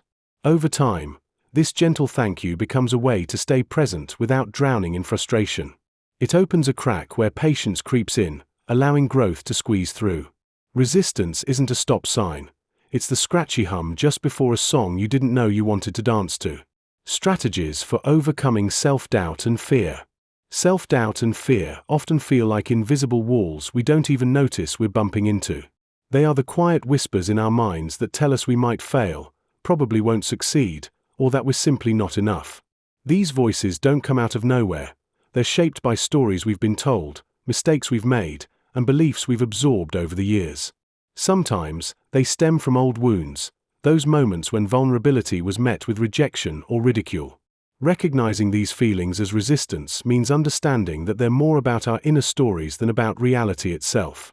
It's like carrying around a heavy bag filled with outdated beliefs, making every new step seem harder than it should be. Fear often hides behind familiar faces. What if I fall? What if I'm not good enough? But underneath, it's really a voice trying to keep us safe from imagined dangers. Self-doubt is like that nagging cousin who never trusts your choices, no matter how much you've proven yourself. Both act as internal anchors, slowing us down and making the unknown seem dangerous. Sometimes, they arrive dressed up as rational doubts, other times, as vague feelings of unworthiness. But at their core, they're rooted in the stories we repeat to ourselves. Think of your mind as a theater, and these doubts as the recurring plays that play over and over, making it hard to see the scene with fresh eyes. Understanding where these stories come from is the first step in loosening their grip. Knowing our stories is like having a map in a dense forest. It shows us that these feelings aren't the truth, they're just illusions built on the foundation of old beliefs. Maybe you grew up hearing you weren't good enough, so now, every time you try something new, that voice of doubt chimes in. Or perhaps fear lingers because past failures made failure seem like a permanent scar. These stories stick around because they get reinforced, by words, by past experiences, and sometimes even by how we react to setbacks. But once you see them as stories rather than facts, there's room to question and challenge them. It's like shining a flashlight into a dark room. Suddenly, what seemed like an immovable obstacle becomes a shadow that you can move around or turn away from. When doubt and fear creep in, don't try to shove them aside or pretend they aren't there. Instead, meet them with curiosity. Ask yourself, what are you trying to protect me from? Sometimes, fear is just a way our mind says, stay safe, don't risk rejection, even if the risk isn't real. Try to treat these feelings like a friend knocking on your door. Acknowledge them, listen, and then gently invite them in for a sit-down. As you do this, you begin to see that these feelings are not commands but signals. Reframing your thoughts involves turning "I might fail" into "failing" is just a learning moment. It's about seeing setbacks not as endings, but as stepping stones that add to your understanding and strength. Another helpful trick is to visualize your fear as a wave that will crest and recede. Instead of dodging it, ride it out. Notice how it feels, like tension building in your chest or a rush of adrenaline. Then, remind yourself that waves are temporary, and so are feelings. With each wave, there's an opportunity to learn how to surf rather than drown. Writing down your doubts can also help to release their power. When you see them on paper, they lose some of their weight. Sometimes, simply stating out loud, "Yes, I'm afraid," and then following with a small step forward, a tiny action like sending that email or speaking your truth, can build momentum. Every small move chips away at the fear, like peeling off layers of old paint to reveal something brighter underneath. Turning setbacks into stepping stones is also about celebrating small wins. Each time you confront a doubting voice or fear, even in a tiny way, acknowledge it. It's like giving your inner warrior a high five. Over time, these small victories build your confidence to face bigger fears. Remember, growth isn't about jump-starting instant change. It's about repeating efforts, adjusting your mindset, and asking yourself what you've learned from each experience. Sometimes, the best way to move through fear is to act despite it, knowing that discomfort is often a sign you're on the brink of something new. Cultivating patience with yourself and recognizing that progress is a series of small steps can turn what once felt like barricades into pathways forward. Practice telling yourself that failure isn't the enemy. It's a teacher dressed up in overalls, showing you where to improve next time. If fear or doubt threaten to hold you back, remember to breathe deeply. Sometimes, pulling back into your body with slow inhales and gentle exhales helps quiet the mental noise. It anchors you in the present moment, reminding you that you're still here, still capable, still trying. These feelings will come and go, like weather passing through, so give yourself permission to feel them without judgment. If one day they seem especially loud, remind yourself that it's okay to feel scared, but it doesn't have to define your choices. Keep in mind that every effort you make, no matter how small, ripples outward and shapes the story you tell about yourself. That story, in the end, is yours to rewrite, and each act of courage adds a new chapter rooted in kindness, patience, and a little bit of mischief. Reframing failures as learning opportunities. Failure often feels like a shout in a quiet room, echoing all our insecurities. We shoulder the weight of societal expectations, feeling like we're not enough as we compare our behind-the-scenes struggles to everyone else's highlight reels. But here's a secret: failure is not a horror story. It's a messy, chaotic, beautiful part of being human. Every time you stumble, there's a chance to glean something worthwhile. It's like planting seeds in rocky soil. Some will sprout, and others won't, but every seed has potential. When failures arise, acknowledge them, sit with them for a moment. Feel the discomfort, because it's real, but don't let that discomfort define you. Let's talk about the image of failure. Picture a toddler learning to walk. They stumble, fall, and get back up, often laughing without a hint of embarrassment. They're too wrapped up in the thrill of trying to stand on their own 2 feet. Somewhere along the way to adulthood, we lose that carefree attitude. We become our own worst critics, feeling ashamed the moment we miss the mark. Shifting your mindset to see failure as part of growth can relieve a lot of that pressure. It doesn't mean brushing it under the carpet or pretending it didn't happen. Instead, it's a chance to reframe, recognize that every misstep brings with it a bit of wisdom. Think of every setback as an unexpected gift. You don't immediately know how it can change you, but there's a hidden message nestled within.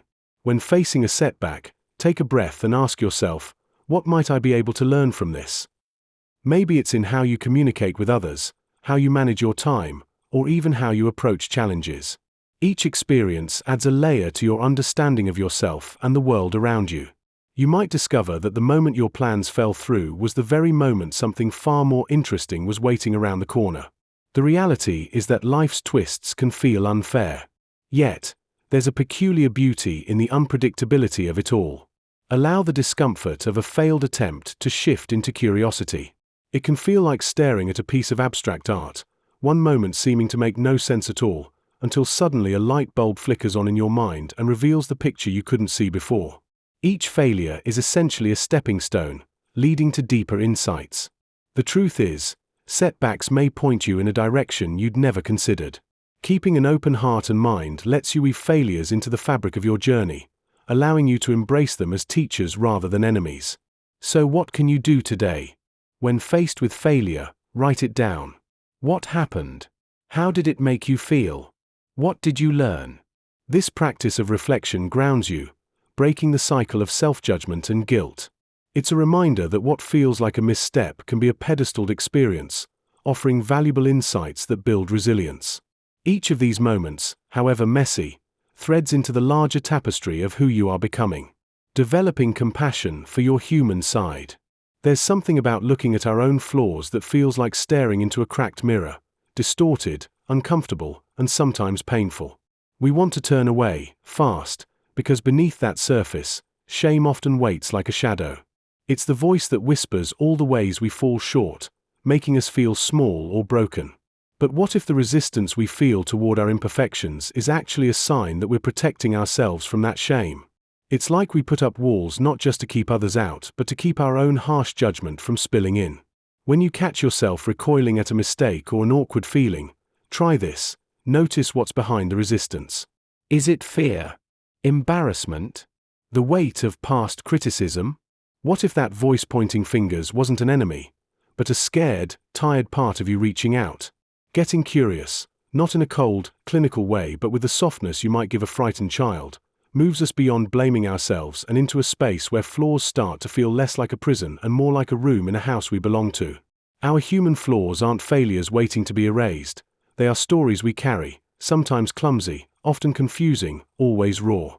They crop up when we least want them to, like that crack in your favorite teacup that you keep hoping to ignore but ends up reminding you of the cup's history every time you use it. The tragic irony is that the more we try to hide what feels wrong, the louder it screams inside us. Resistance, that tight grip around our imperfections, keeps us locked out of tenderness with ourselves. If a part of you feels like it's been running from a storm, that's your core asking for a pause to breathe and be seen. There is no perfection hiding beneath the surface. There is just you, fully human, reaching for grace. In those quiet moments, when shame pulls tight like a noose, it can almost feel easier to sit with anger or frustration than to welcome compassion in. But if we dare to lean into what feels raw, Like the ache that comes from admitting we've stumbled, we start to unravel the knot of resistance. For example, think of the last time you judged yourself harshly. Can you sense how the self-judgment kept you rigid, defensive, or maybe even numb? When you soften the gaze just enough to invite a sliver of kindness, that knot starts to loosen. Flaws become less like scars to hide and more like pathways back to yourself. The trick is patience, the kind that whispers, "I'm here, not to fix you, but to understand." Imagine for a moment that your imperfections are not obstacles but the very threads that weave the messy, beautiful cloth of your life. That scuffed up edge on your soul? It's where light peeks in, where you learn and grow. Life doesn't hand out clean, polished moments. It tosses you into the whirlpool, shakes you up, and sometimes leaves you drenched. What waits beneath all that chaos is compassion, the deep kind that holds every flaw and misstep like a child in your arms. This kind of self-compassion isn't about pretending you're perfect or glossing over mistakes. It's about saying to yourself, "Yes, I failed, I hurt, I stumbled, but that is part of being alive." And right there, in that acceptance, something shifts. The harsh judge retreats, and a warm, steady voice arises, one that listens without judgment and offers steady support. Holding our setbacks with kindness can feel strange at first. Maybe it feels like letting down your guard, like opening a window in a cold room and inviting vulnerability to rush in. But kindness is almost like a muscle. The more you practice connecting with failures softly, the stronger it grows. Try this. The next time you catch yourself beating up on your mistakes, pause for a moment. Imagine what you'd say to a friend in the same situation. Chances are, you'd be gentle, forgiving, funny even. Why not offer yourself the same care? This simple act rewires your relationship with your flaws, turning frustration into something tender and alive. There's beauty in knowing your story isn't just about glowing achievements or polished moments. It's a messy song filled with wrong notes and unexpected pauses that somehow shape the melody into something uniquely yours. Remember, growth doesn't require perfection. It calls for kindness. Think about how the body heals after a bruise. It doesn't deny the injury. It surrounds it with care, allowing time and space to mend. Your inner landscape heals the same way. So next time you're faced with your own flawed reflection, try breathing deep and whispering, "I see you. I've got you." That whisper can be the beginning of a lifelong friendship between you and your human heart. As a little nudge, consider starting your day by quietly acknowledging one thing you're proud of, no matter how small or messy it feels. It's a way to practice tenderness before the world gets loud. Over time, this gentle habit softens the soil inside you, creating room for compassion to grow even in the moments that don't make the highlight reel. Chapter 12. Embodying Change, From Insight to Integration. Living Your New Story, Embodiment Practices. This isn't about adding more chores to your day, but about creating small, meaningful touches that ground you in your own skin. Start noticing how you carry yourself without judgment. Maybe it's how you breathe when you wake, or how you stretch after sitting for a long time. These tiny moments remind your body that you're here now, that you're alive in this moment.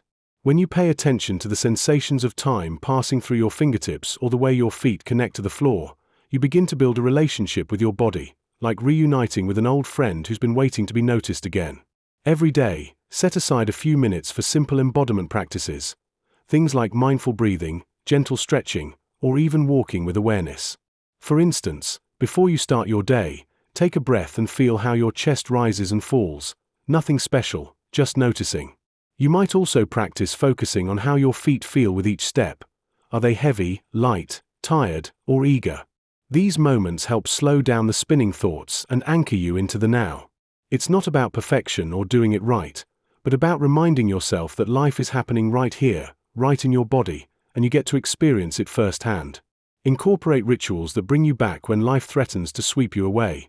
Maybe it's a quick shake out of your limbs when things feel tense, or placing your hand over your heart and taking a deep breath if anxiety creeps in. These little acts serve as gentle anchors, reminding your nervous system that everything is okay because you're present enough to notice. Over time, these daily moments become less like tasks and more like a homecoming, phases where you dust off the layers of stress and reconnect with what it truly feels like to stand in your own body. The key is consistency. These tiny acts accumulate into a quiet revolution of feeling more grounded, more real, more yourself in your new story. As you begin to embody your new story, you'll notice how habits and reactions from the past still try to creep in, like old friends who show up unannounced at your door.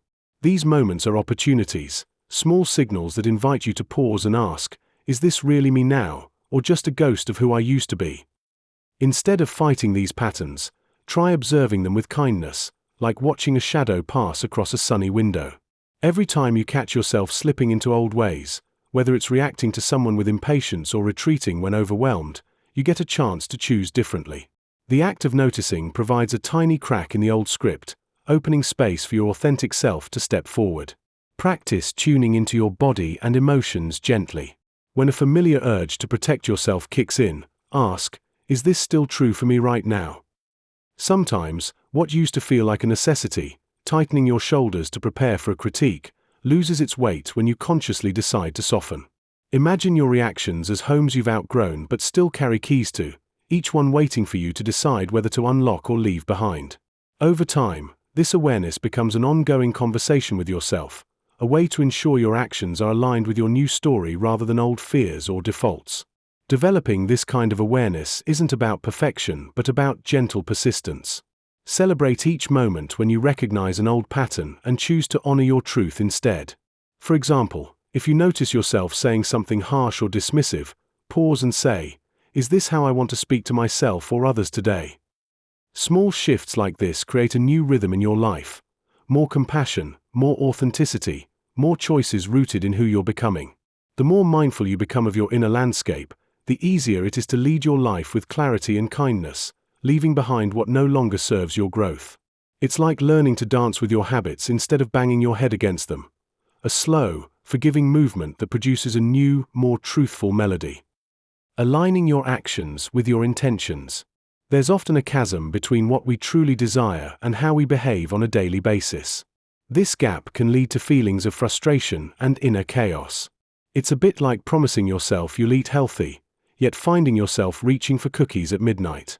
Each time this misalignment occurs, it chips away at our well-being. We might find ourselves feeling restless, as if a storm is brewing inside, creating discomfort. Recognizing how these unmet intentions leave us unsettled is the first step. By acknowledging our sincere wishes and contrasting them with our everyday choices, we start to see patterns. An unreflective life may come crawling back at night like an uninvited guest, serving up guilt and shame. We have to realize that we deserve to live authentically, and that those moments of discontent are simply signs asking us to realign ourselves with who we are at our core. Building awareness is a practical first step, like turning on the lights in a dark room. Whenever you catch yourself in a moment of tension between what you want and what you do, pause and breathe. Ask yourself what led you there. This gentle inquiry doesn't have to be harsh. Often, we are our own worst critics. Instead, treat yourself with kindness.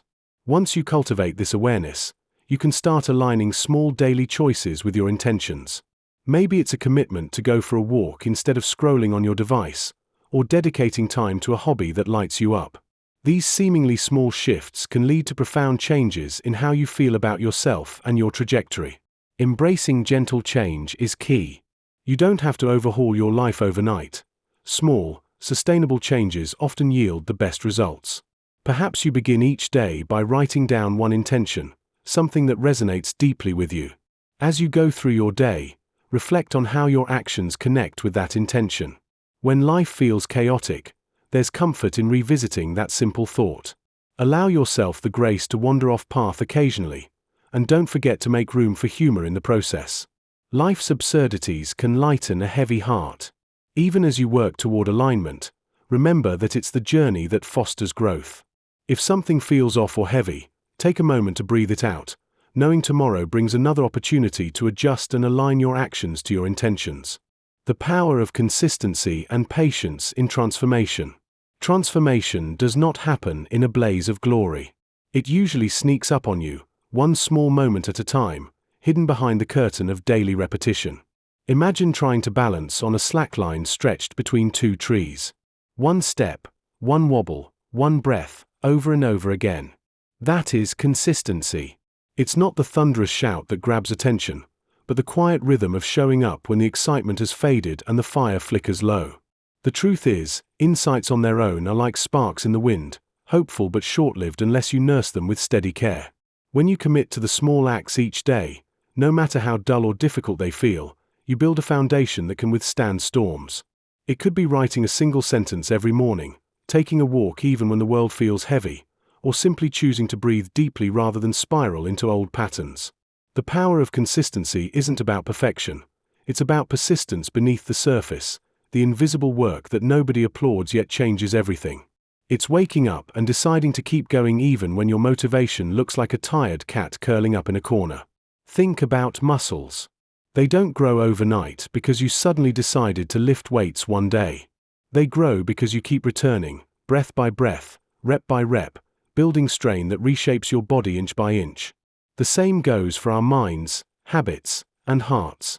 Transformation asks for patience. Yes, but first it demands consistency.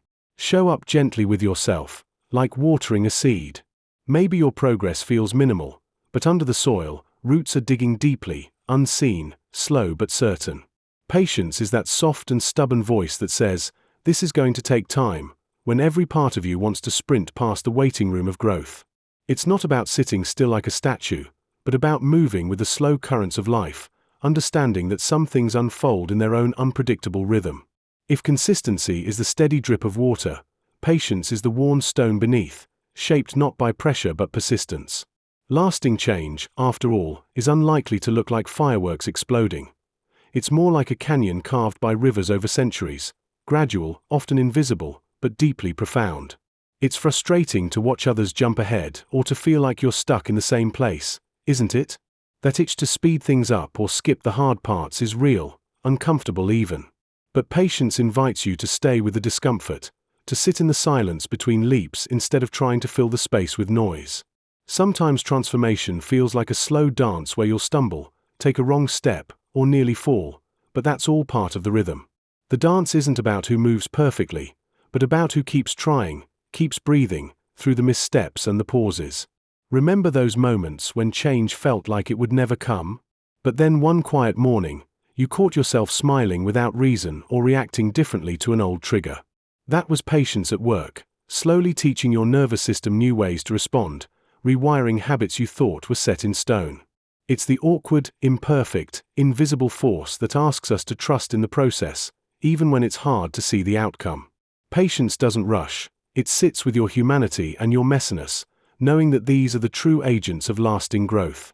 Have you ever noticed how small, daily choices add up like footprints on a sandy beach? Each decision is a quiet declaration, "I am still moving forward." This applies to transformation just as much as it does to any area of life. The real magic happens not when you have everything figured out perfectly, but when you take the uneven, uncertain steps that nobody else sees. These are the moments when you light your fire anew, even if it's just with the tiniest flicker. Maybe it's forced at first, maybe it's shaky, but with time, that flicker becomes a steady glow. It's easy to fall into the trap of waiting for motivation or inspiration to strike like lightning before moving forward. The truth I've struggled with is that waiting is a luxury rarely afforded by transformation. It's more about commitment than enthusiasm, about being there when the world feels quiet and cold and unwelcoming. That's the grit part, the dirt on your hands and the ache in your bones. Yet, gently, that grit smooths rough edges from your soul. Eventually, the discomfort becomes a kind of home. So, if you're unsure where to start, try this. Pick one small, doable action that aligns with the change you want to see. Make it your non-negotiable, your quiet rebellion against giving up. Maybe it's breathing a little slower when stress mounts, or writing down one thing you noticed about yourself today. Maybe it's answering a hard question honestly, even if your heart stammers. These moments are the threads that weave consistency and patience into your story, shaping a version of yourself that, one day, you'll barely recognize, someone stronger, deeper, kinder. Listening to your body's wisdom as a guide. Have you ever noticed how your body whispers truths that words often ignore? Maybe it's a tightness that settles in your shoulders when stress builds, or a fluttering feeling in your stomach when something feels wrong but your mind dismisses it as nerves. These signals are like tiny messengers, trying to get your attention before things escalate or drown in the noise of daily life. Sometimes, we get so used to ignoring these subtle cues, thinking they're insignificant or just a side effect of exhaustion. But those quiet nudges, the diffuse ache, or the sudden rush of energy, they're ways your body communicates with you, telling you what it needs or what to steer clear of. Learning to listen to what your body is telling you can open doors to clearer decisions and deeper self-awareness. Practicing awareness isn't about forcing yourself to think a certain way, but about gently tuning into sensations. How your back feels after a meal, the warmth in your chest when you're genuinely happy, or the heaviness that drags you down when you're overwhelmed. These sensations aren't just physical, they're reflections of your inner world. When you start noticing these signals, you begin to see how your body keeps score of your emotions, your stress, and even your unmet needs. It's like having an internal compass, guiding you toward what feels right and away from what doesn't, if only you take the time to listen carefully. Discovering this kind of awareness is often about quiet practices that keep you close to the present moment. Simple things, like taking a deep breath and noticing how it feels in your belly, can do more than you think. Moving your shoulders gently or shifting your posture might reveal tension or relaxation you hadn't consciously noticed. Even paying attention to your breathing during a moment of stillness is a tool, a gentle anchor pulling you back when your mind starts spinning. These small acts create tiny windows into your body's language. The goal isn't to fix everything at once, but to become curious. What is my body saying right now? And to gently honor what it reports, no matter how fleeting or subtle. Chapter 13. Relationships and Emotional Loops. Healing Together. Recognizing shared patterns in relationships. Every relationship has its rhythms, a beat that can be felt but not always articulated. Think about that moment when you're with someone, maybe a partner or a friend, and you can anticipate their reaction before they even speak. It's uncanny and familiar all at once, like finishing each other's sentences. These patterns are like invisible threads weaving through your interactions, often leading us to unspoken truths that linger just beneath the surface. Consider how comfort might lead to complacency in a relationship. You settle into a routine that feels safe and familiar, yet within that comfort can lie a shadow of dissatisfaction. Picture a conversation about how dinner was good last night, but eventually, you realize you've been serving the same meal over and over. Recognizing these shared patterns can be the first step in breaking the cycle, even before you fully understand why they exist. These patterns often whisper truths we ignore at our own risk. It could be the way you both automatically revert to defensive stances, cutting each other off or joking too harshly. A gentle poke of awareness can illuminate these patterns, allowing you to acknowledge what's happening instead of just reacting. Feeling the unease in those moments, rather than shrugging it off, can lead to discoveries about both yourself and your partner.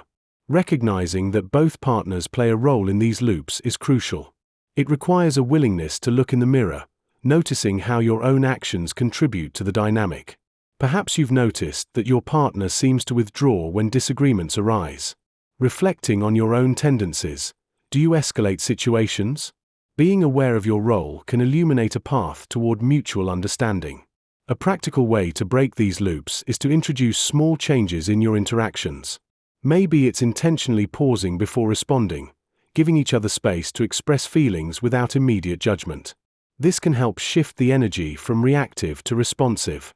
Create a gentle space for both of you to breathe. Allow each other to be seen without the pressure of coming up with the perfect response immediately. Taking the time to reflect together on your patterns isn't just about fixing problems. It's about deepening intimacy. Vulnerability shared in these reflective moments can become a touchstone for your relationship. As you both navigate the waves of emotion, remember, every dip teaches you something new. Communicating boundaries and needs clearly. There's a strange kind of freedom in telling people who you really are and what you really need, not in a shout or a demand, but with quiet clarity. Boundaries aren't the fortress walls we sometimes imagine them to be. Instead, they are more like wooden bridges, stretched carefully between your internal world and the outside one. When you say, "I need some quiet right now," or "I can't take that on," you're not shutting someone out, you're showing them how to meet you halfway. It's odd, isn't it? We hesitate, guilty even, as if putting a simple need into words might cause an earthquake in a relationship. But the truth is that clarity creates connection. Imagine you're holding a glass that's just about to overflow. If you don't say, "Pause, I need space," you might spill over, leaving everyone soaked in misunderstandings. Saying what you need without apology doesn't mean slamming a door in someone's face. It means setting a soft but firm line, like the edge of a well-loved quilt. It honors you and invites others to step inside your world honestly.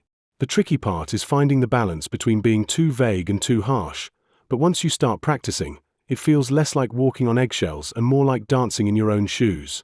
Speaking your truth gently is like tending to a delicate plant. It needs sunlight, but not too much, water, but with care. This kind of honesty isn't about unloading every thought or feeling in one thunderous outburst. It's about listening to what your heart whispers in a moment of quiet and then choosing words that carry both your need and your respect for the other person. There's a soft power in saying, "Here is how I feel," instead of "You always make me feel."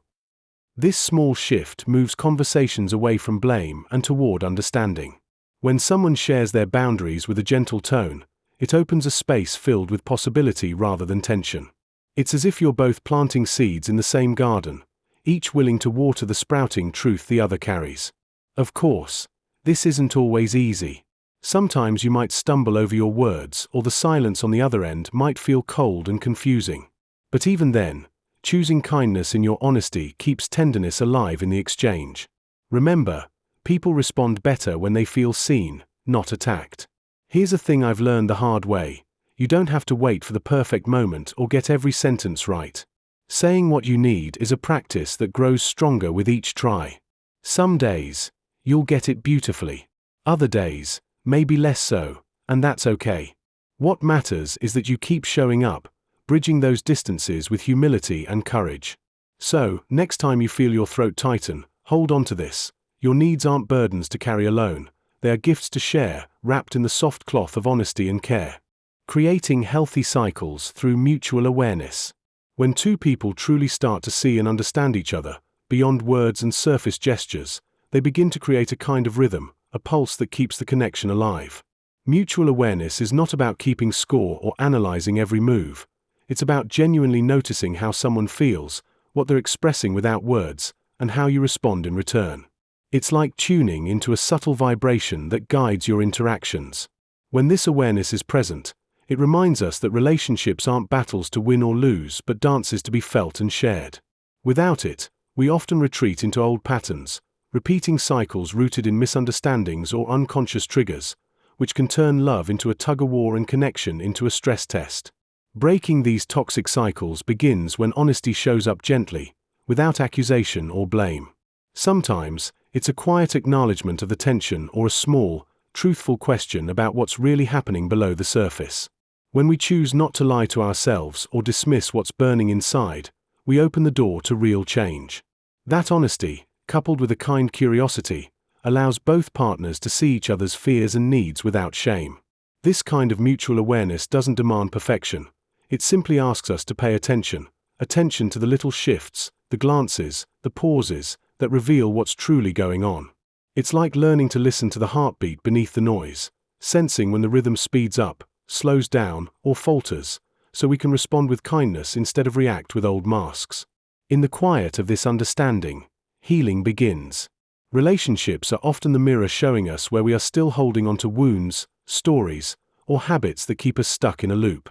When both people practice this awareness, it becomes easier to recognize when toxicity is creeping in and to gently steer things back toward honesty and care.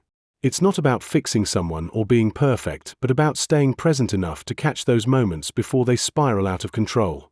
Over time, this kind of mutual attention fosters a foundation of trust, where both partners feel safe to be messy, vulnerable, and real. Remember, noticing the small things, how someone responds after a long day, how their voice sounds when they're alone, creates a sense of safety that quiets old fears.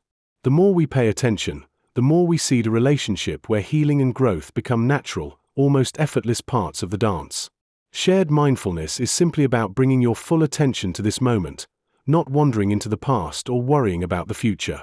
Instead of rushing through your day or passing judgments, try to really notice what's happening between you and another person.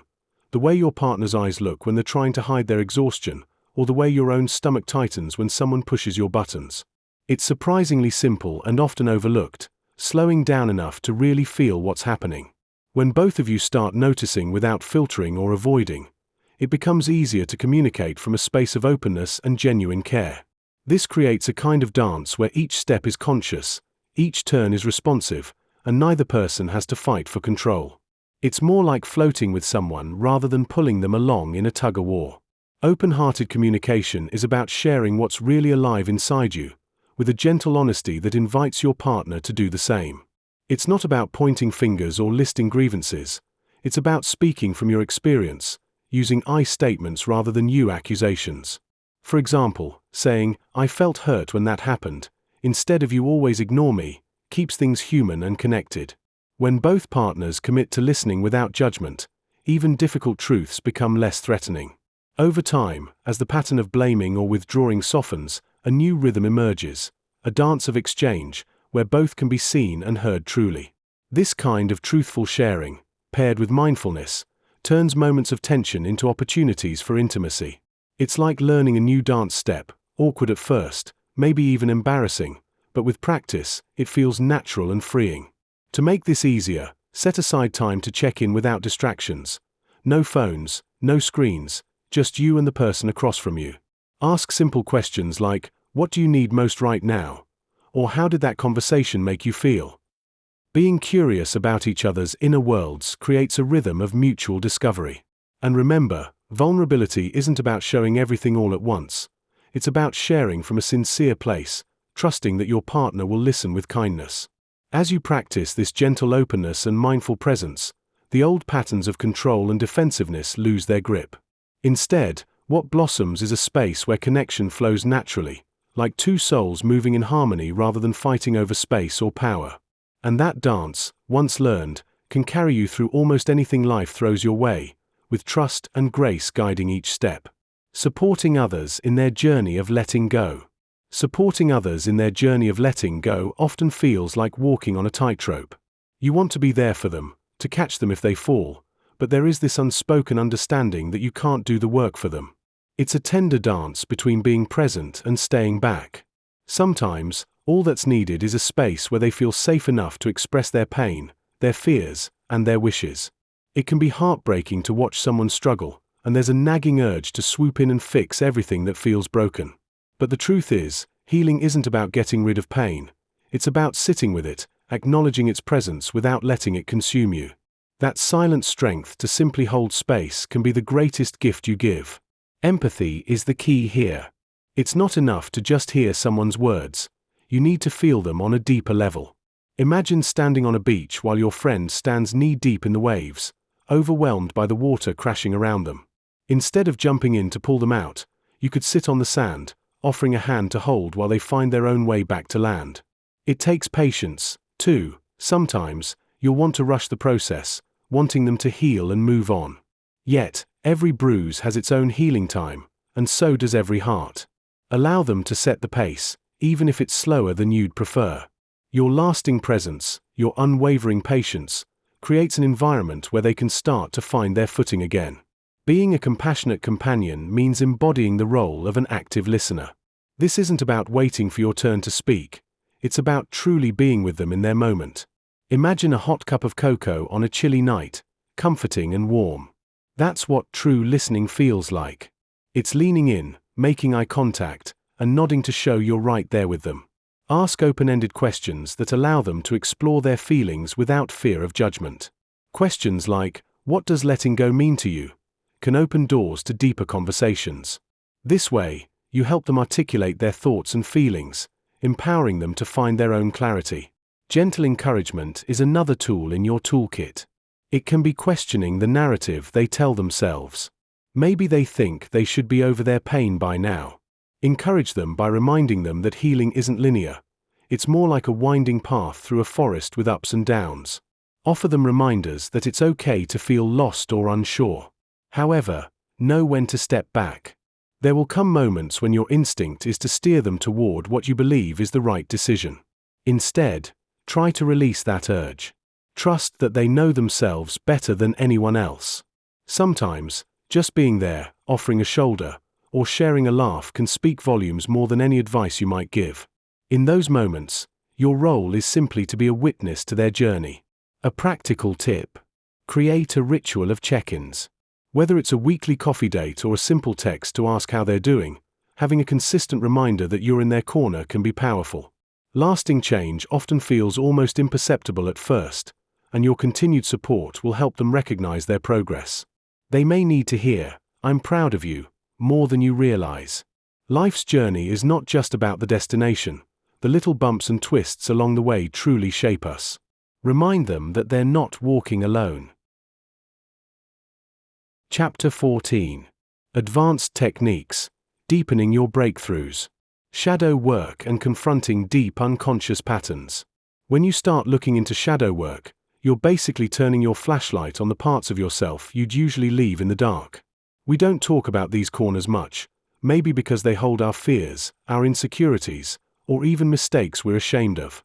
These shadows aren't just hidden memories or regrets, they're the stories we tell ourselves in whispers, the silent habits that shape how we react to the world without us even realizing it.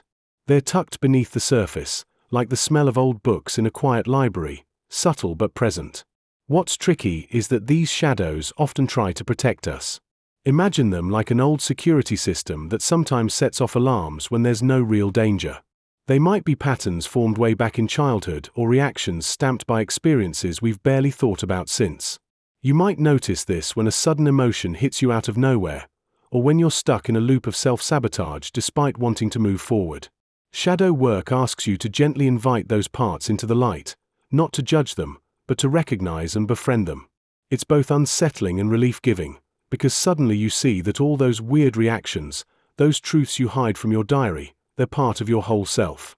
Think of shadow work as a late-night conversation with yourself, the kind where you admit things aloud you usually push down before dawn. Maybe it's resentment you felt toward a parent, shame about a failed dream, or the quiet anger simmering beneath politeness.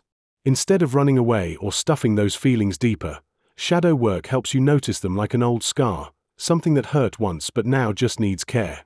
This isn't about fixing yourself, it's about seeing all your broken and beautiful pieces evenly, even the ones you'd rather hide. At the heart of shadow work lies this simple, persistent question: what am I really avoiding? It's like sitting with a cup of cold coffee that's bitter but honest, resisting the temptation to sugarcoat or stir too much. Deep unconscious patterns are often the puppeteers of our emotions and choices, but we don't usually know their strings exist. These patterns might show up as repetitive conflicts, feelings of never being enough, or choices that seem to lead you back to the same place, like walking the same crooked trail over and over. They're not easy to face because they live in discomfort and uncertainty. But when you lean into that discomfort, the noise starts to quiet down, and a quieter truth begins to whisper beneath all the chaos.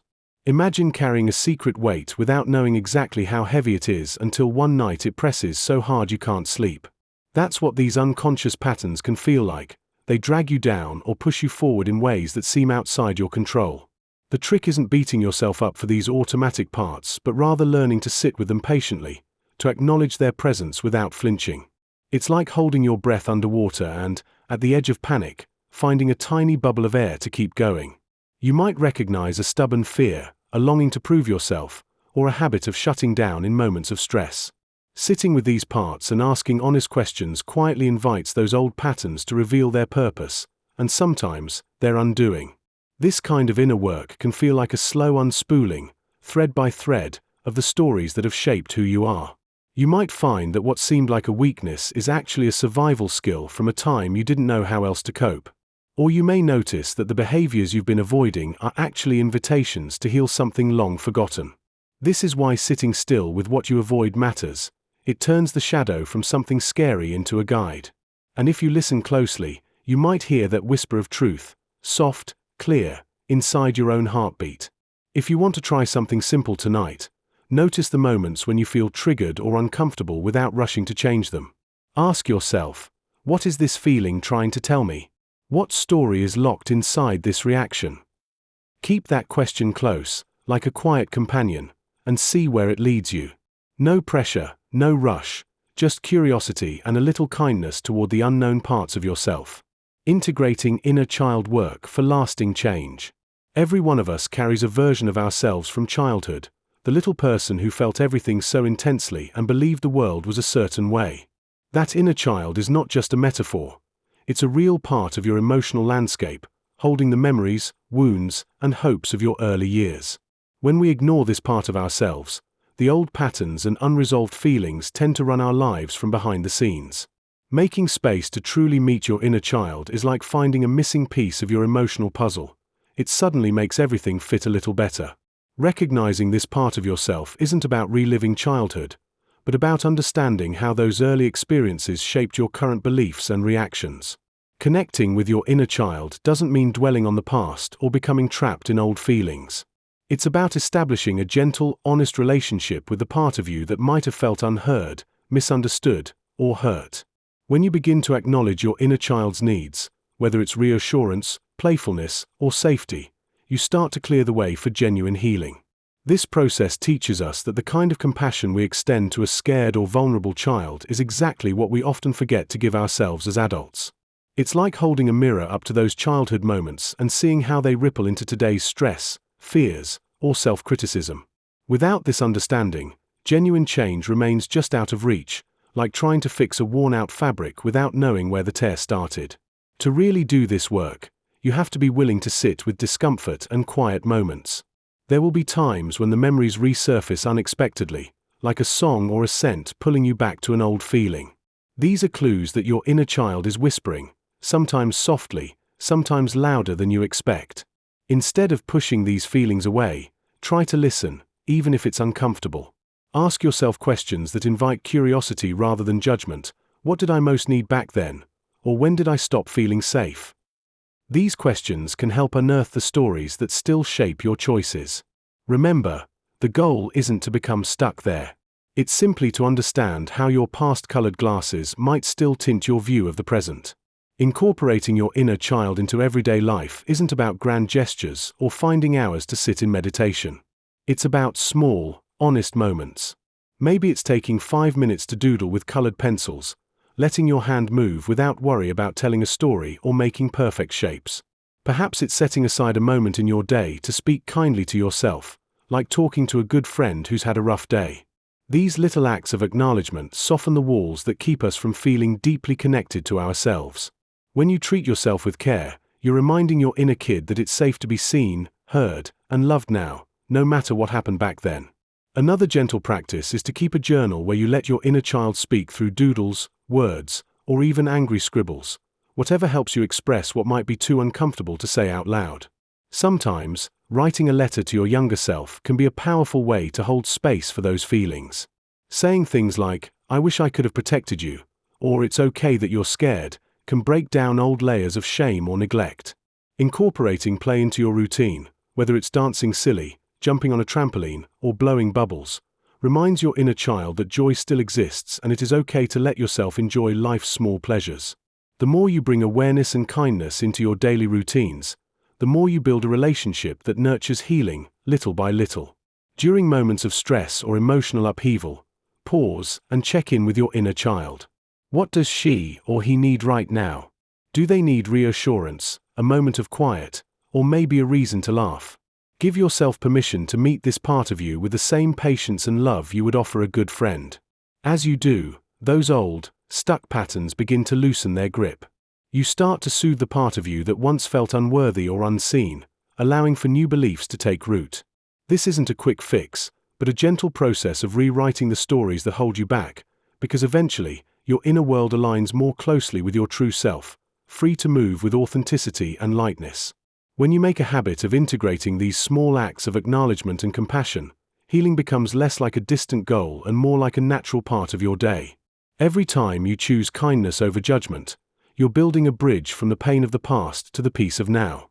Sometimes, it's just about showing up for yourself again, like you would for a child who's scared or overwhelmed. And in those tiny, honest moments, sometimes in the quiet of the night, you may find that your inner child is whispering back, finally feeling seen and welcomed. That's where true change begins, with the honest, messy truth of who you are and giving yourself permission to grow from there. Using guided imagery and hypnotherapy tools. Guided imagery and hypnotherapy are tools that gently lead us into the depths of our subconscious. They act like softly glowing lanterns, illuminating pathways often shrouded in the rush and noise of our everyday thoughts. Imagine you're sitting quietly, taking a moment away from the chaos of life. A voice invites you to picture a serene landscape, a tranquil beach, perhaps. Your body might relax, allowing outdated worries and fears to drift away like leaves on a stream. Something magical happens when we tap into these mental images. Emotions surface, clarity dawns, and the mind finds a sanctuary. Every one of us has the ability to access this inner world, but knowing how to navigate can feel daunting. Picture your subconscious as a treasure chest filled with memories, dreams, and insights, but the key is often lost in the shuffle of daily life. Each time we engage in guided imagery or hypnotherapy, we turn toward ourselves, asking, "What do I truly want?" This is not a quick fix, but rather a gentle coaxing that invites healing, understanding, and growth. The result is not just relaxation, it's a pathway to insight.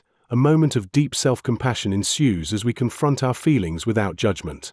Integrating these practices into your daily routine doesn't require an elaborate setup.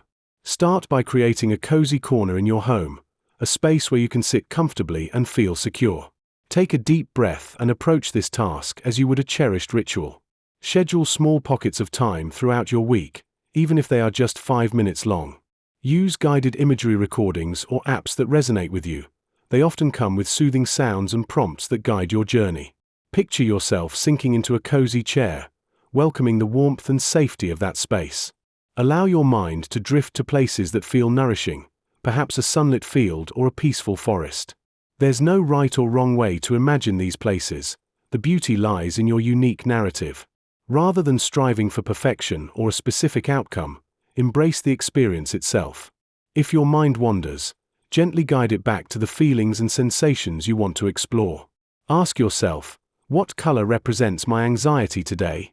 What shape captures my happiness?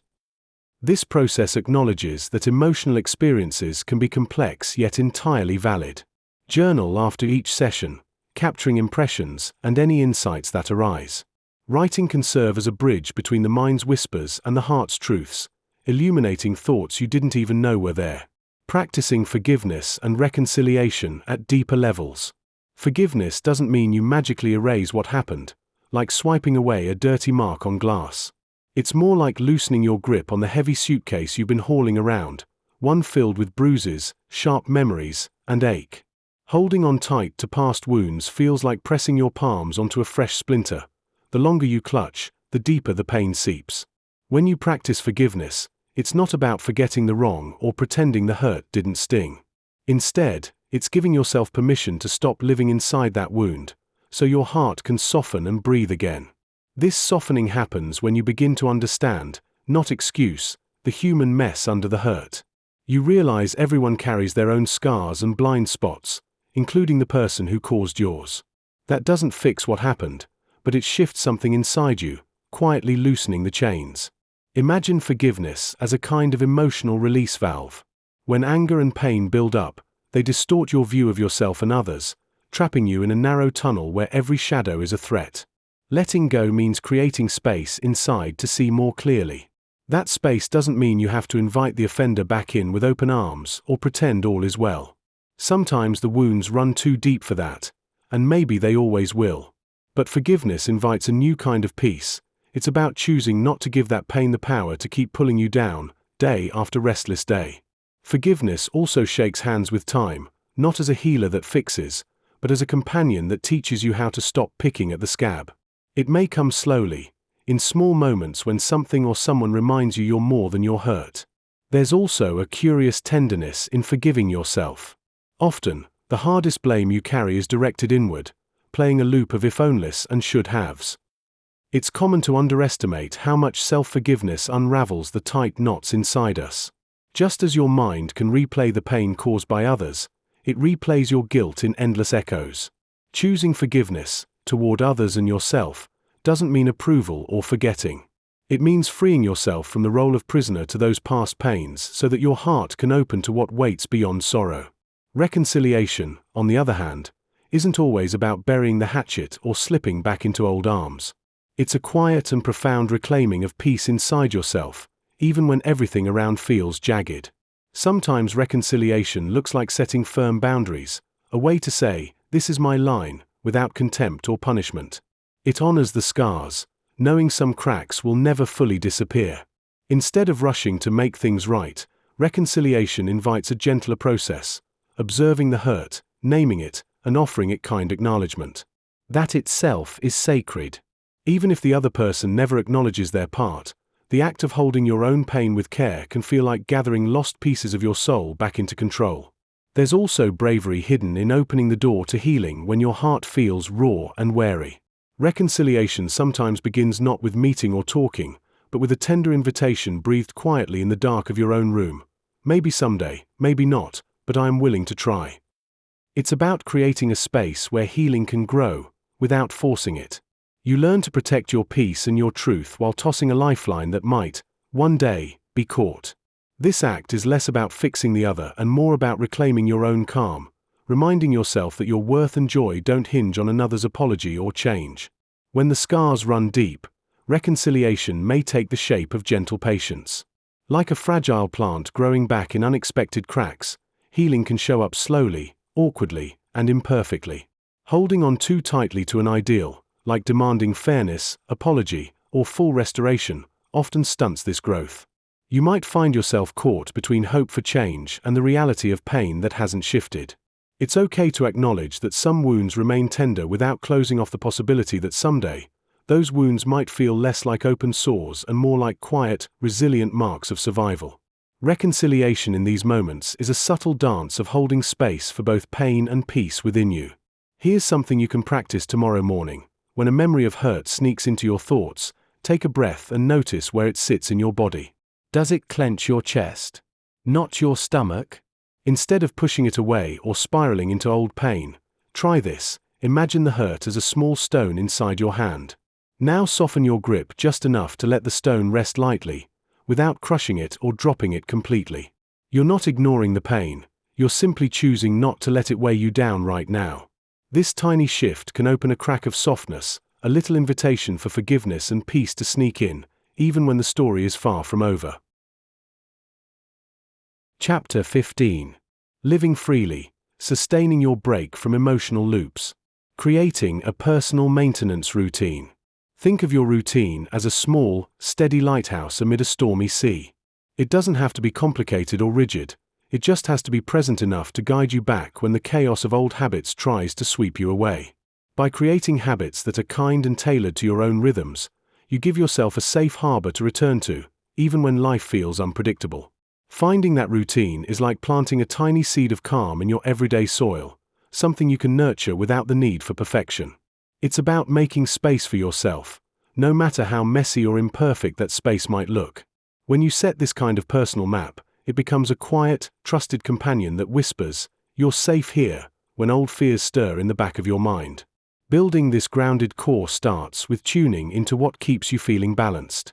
Maybe it's a slow morning cup of tea, a quick walk around the block, or the way you breathe before bed.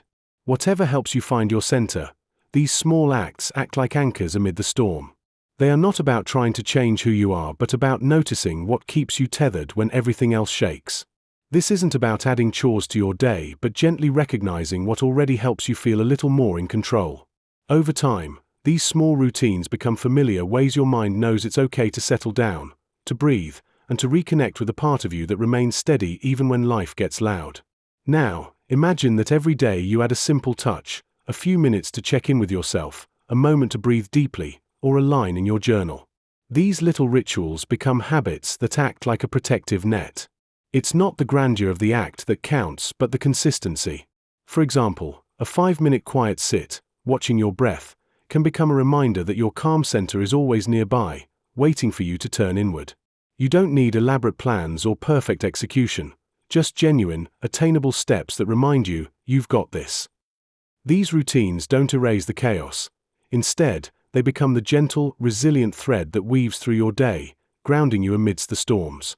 That's how you learn to trust yourself again, step by step, breath by breath. Sometimes, it's the smallest acts that pack the biggest punch. Taking a deep breath can seem so simple, yet it's one of the most powerful tools you have when faced with tension or overwhelm. When you become aware of your breath, it acts like a reset button, pulling your focus away from swirling thoughts and back into your body. It doesn't have to be a fancy meditation, just a few slow, conscious inhales and exhales.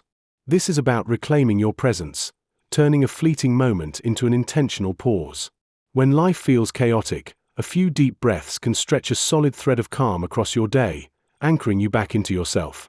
Journaling is another great anchor. Some days, all it takes is scribbling down what's happening inside your mind or heart. It turns your wandering thoughts into words on paper, which can lighten the load and help you see patterns or triggers. Sometimes, just writing "I feel overwhelmed" or "I need a break" can be enough to remind you that your feelings are real and valid. Grounding exercises, like feeling the texture of an object, smelling a favorite scent, or placing your feet firmly on the floor, can also tether you when your mind starts to drift into worry or panic. These small rituals aren't about perfecting something, but about creating reliable moments where you remember that you're more than your thoughts. You're a person capable of finding stability in the small, mindful acts. What often makes these rituals more effective is consistency. It's not about doing everything perfectly, but about giving yourself permission to come back to these anchors throughout the day. Maybe it's a quick check-in with your breath before a meeting or a note in your journal when the day is heavy. Over time, these small acts shape a new pattern, one that whispers, "You are safe here," whenever old habits tempt you to fall back into old loops. Sometimes, these routines may feel like just a few moments of calm in a busy day, but those moments are the sturdy bricks in your foundation. Keep reminding yourself that you don't need grand gestures or hours of practice, just a few consistent, kind touches that remind you of who you are underneath the chaos. Celebrating your growth and resilience. Recognizing how far you've come can feel like tending to a delicate garden. Each small victory is a bloom worthy of celebration. We often breeze past our achievements, thinking they're too minor to matter, but that's a mistake. Just as a gardener appreciates every flower, no matter its size, you should honor every step forward you've taken. Remember the days you felt like giving up, yet somehow found the strength to push through. Those moments are not just blips on the radar, they are the blossoms of your resilience. Let yourself feel proud of the progress you've made, no matter how insignificant it may seem at first glance. That first day you acknowledged your feelings, the moment you set a boundary, or the time you chose to prioritize your well-being over others' expectations, those are the real victories to hold close. Each instance tells a story of your courage, and every story deserves to be celebrated. Take a moment to reflect on your journey. What petals have begun to unfurl in your garden of growth? Incorporating simple, heartfelt practices into your everyday life can transform how you acknowledge your resilience. One approach is to create a daily ritual where you consciously reflect on your experiences. This could be as simple as sitting quietly with a cup of tea, breathing deeply, and recognizing your small wins. Maybe it's journaling at the end of each day, capturing not just what you accomplished but how you felt during those moments. These practices root you deeper into a sense of gratitude for the freedom you've uncovered within yourself. As you get into a routine, let that acknowledgement grow into something tangible. Perhaps you keep a jar of affirmations, writing down a success or a moment of courage on a slip of paper whenever it happens. Over time, you'll accumulate a treasure trove of reminders to revisit when self-doubt creeps in. When the world feels heavy, those little notes in your jar will serve as a gentle nudge to remember your strength. Can you think of a moment today where you felt that flicker of resilience? Hold on to it. Let it remind you of the beauty in your journey and give yourself permission to celebrate it. Sharing your journey to inspire others. Sometimes, the hardest part of sharing your story is peeling back the layers you've built for protection and letting others see the messy, unpolished parts. But that's exactly where the magic lies. The cracks, the moments when you thought you might break but somehow kept breathing. When you talk about your struggles honestly, the nights drenched in doubt, the failures that felt like heavy stones dragging you down, you build a bridge made of realness, not just triumph. People don't connect with perfection. They connect when they recognize themselves in your raw edges. Imagine your story as a campfire in the dark. When you throw your memories, your fears and victories, into that fire, you offer warmth to anyone who's feeling chilly from life's cold shoulders. It's like saying, "Hey, I've stumbled and scraped my knees too, and I'm still here." Vulnerability isn't a weakness. It's a form of bravery that invites others to lower their guard and find comfort in shared humanity. You don't have to hold back the moments that felt like falling apart. Those fragments create the threads others need to weave their own healing.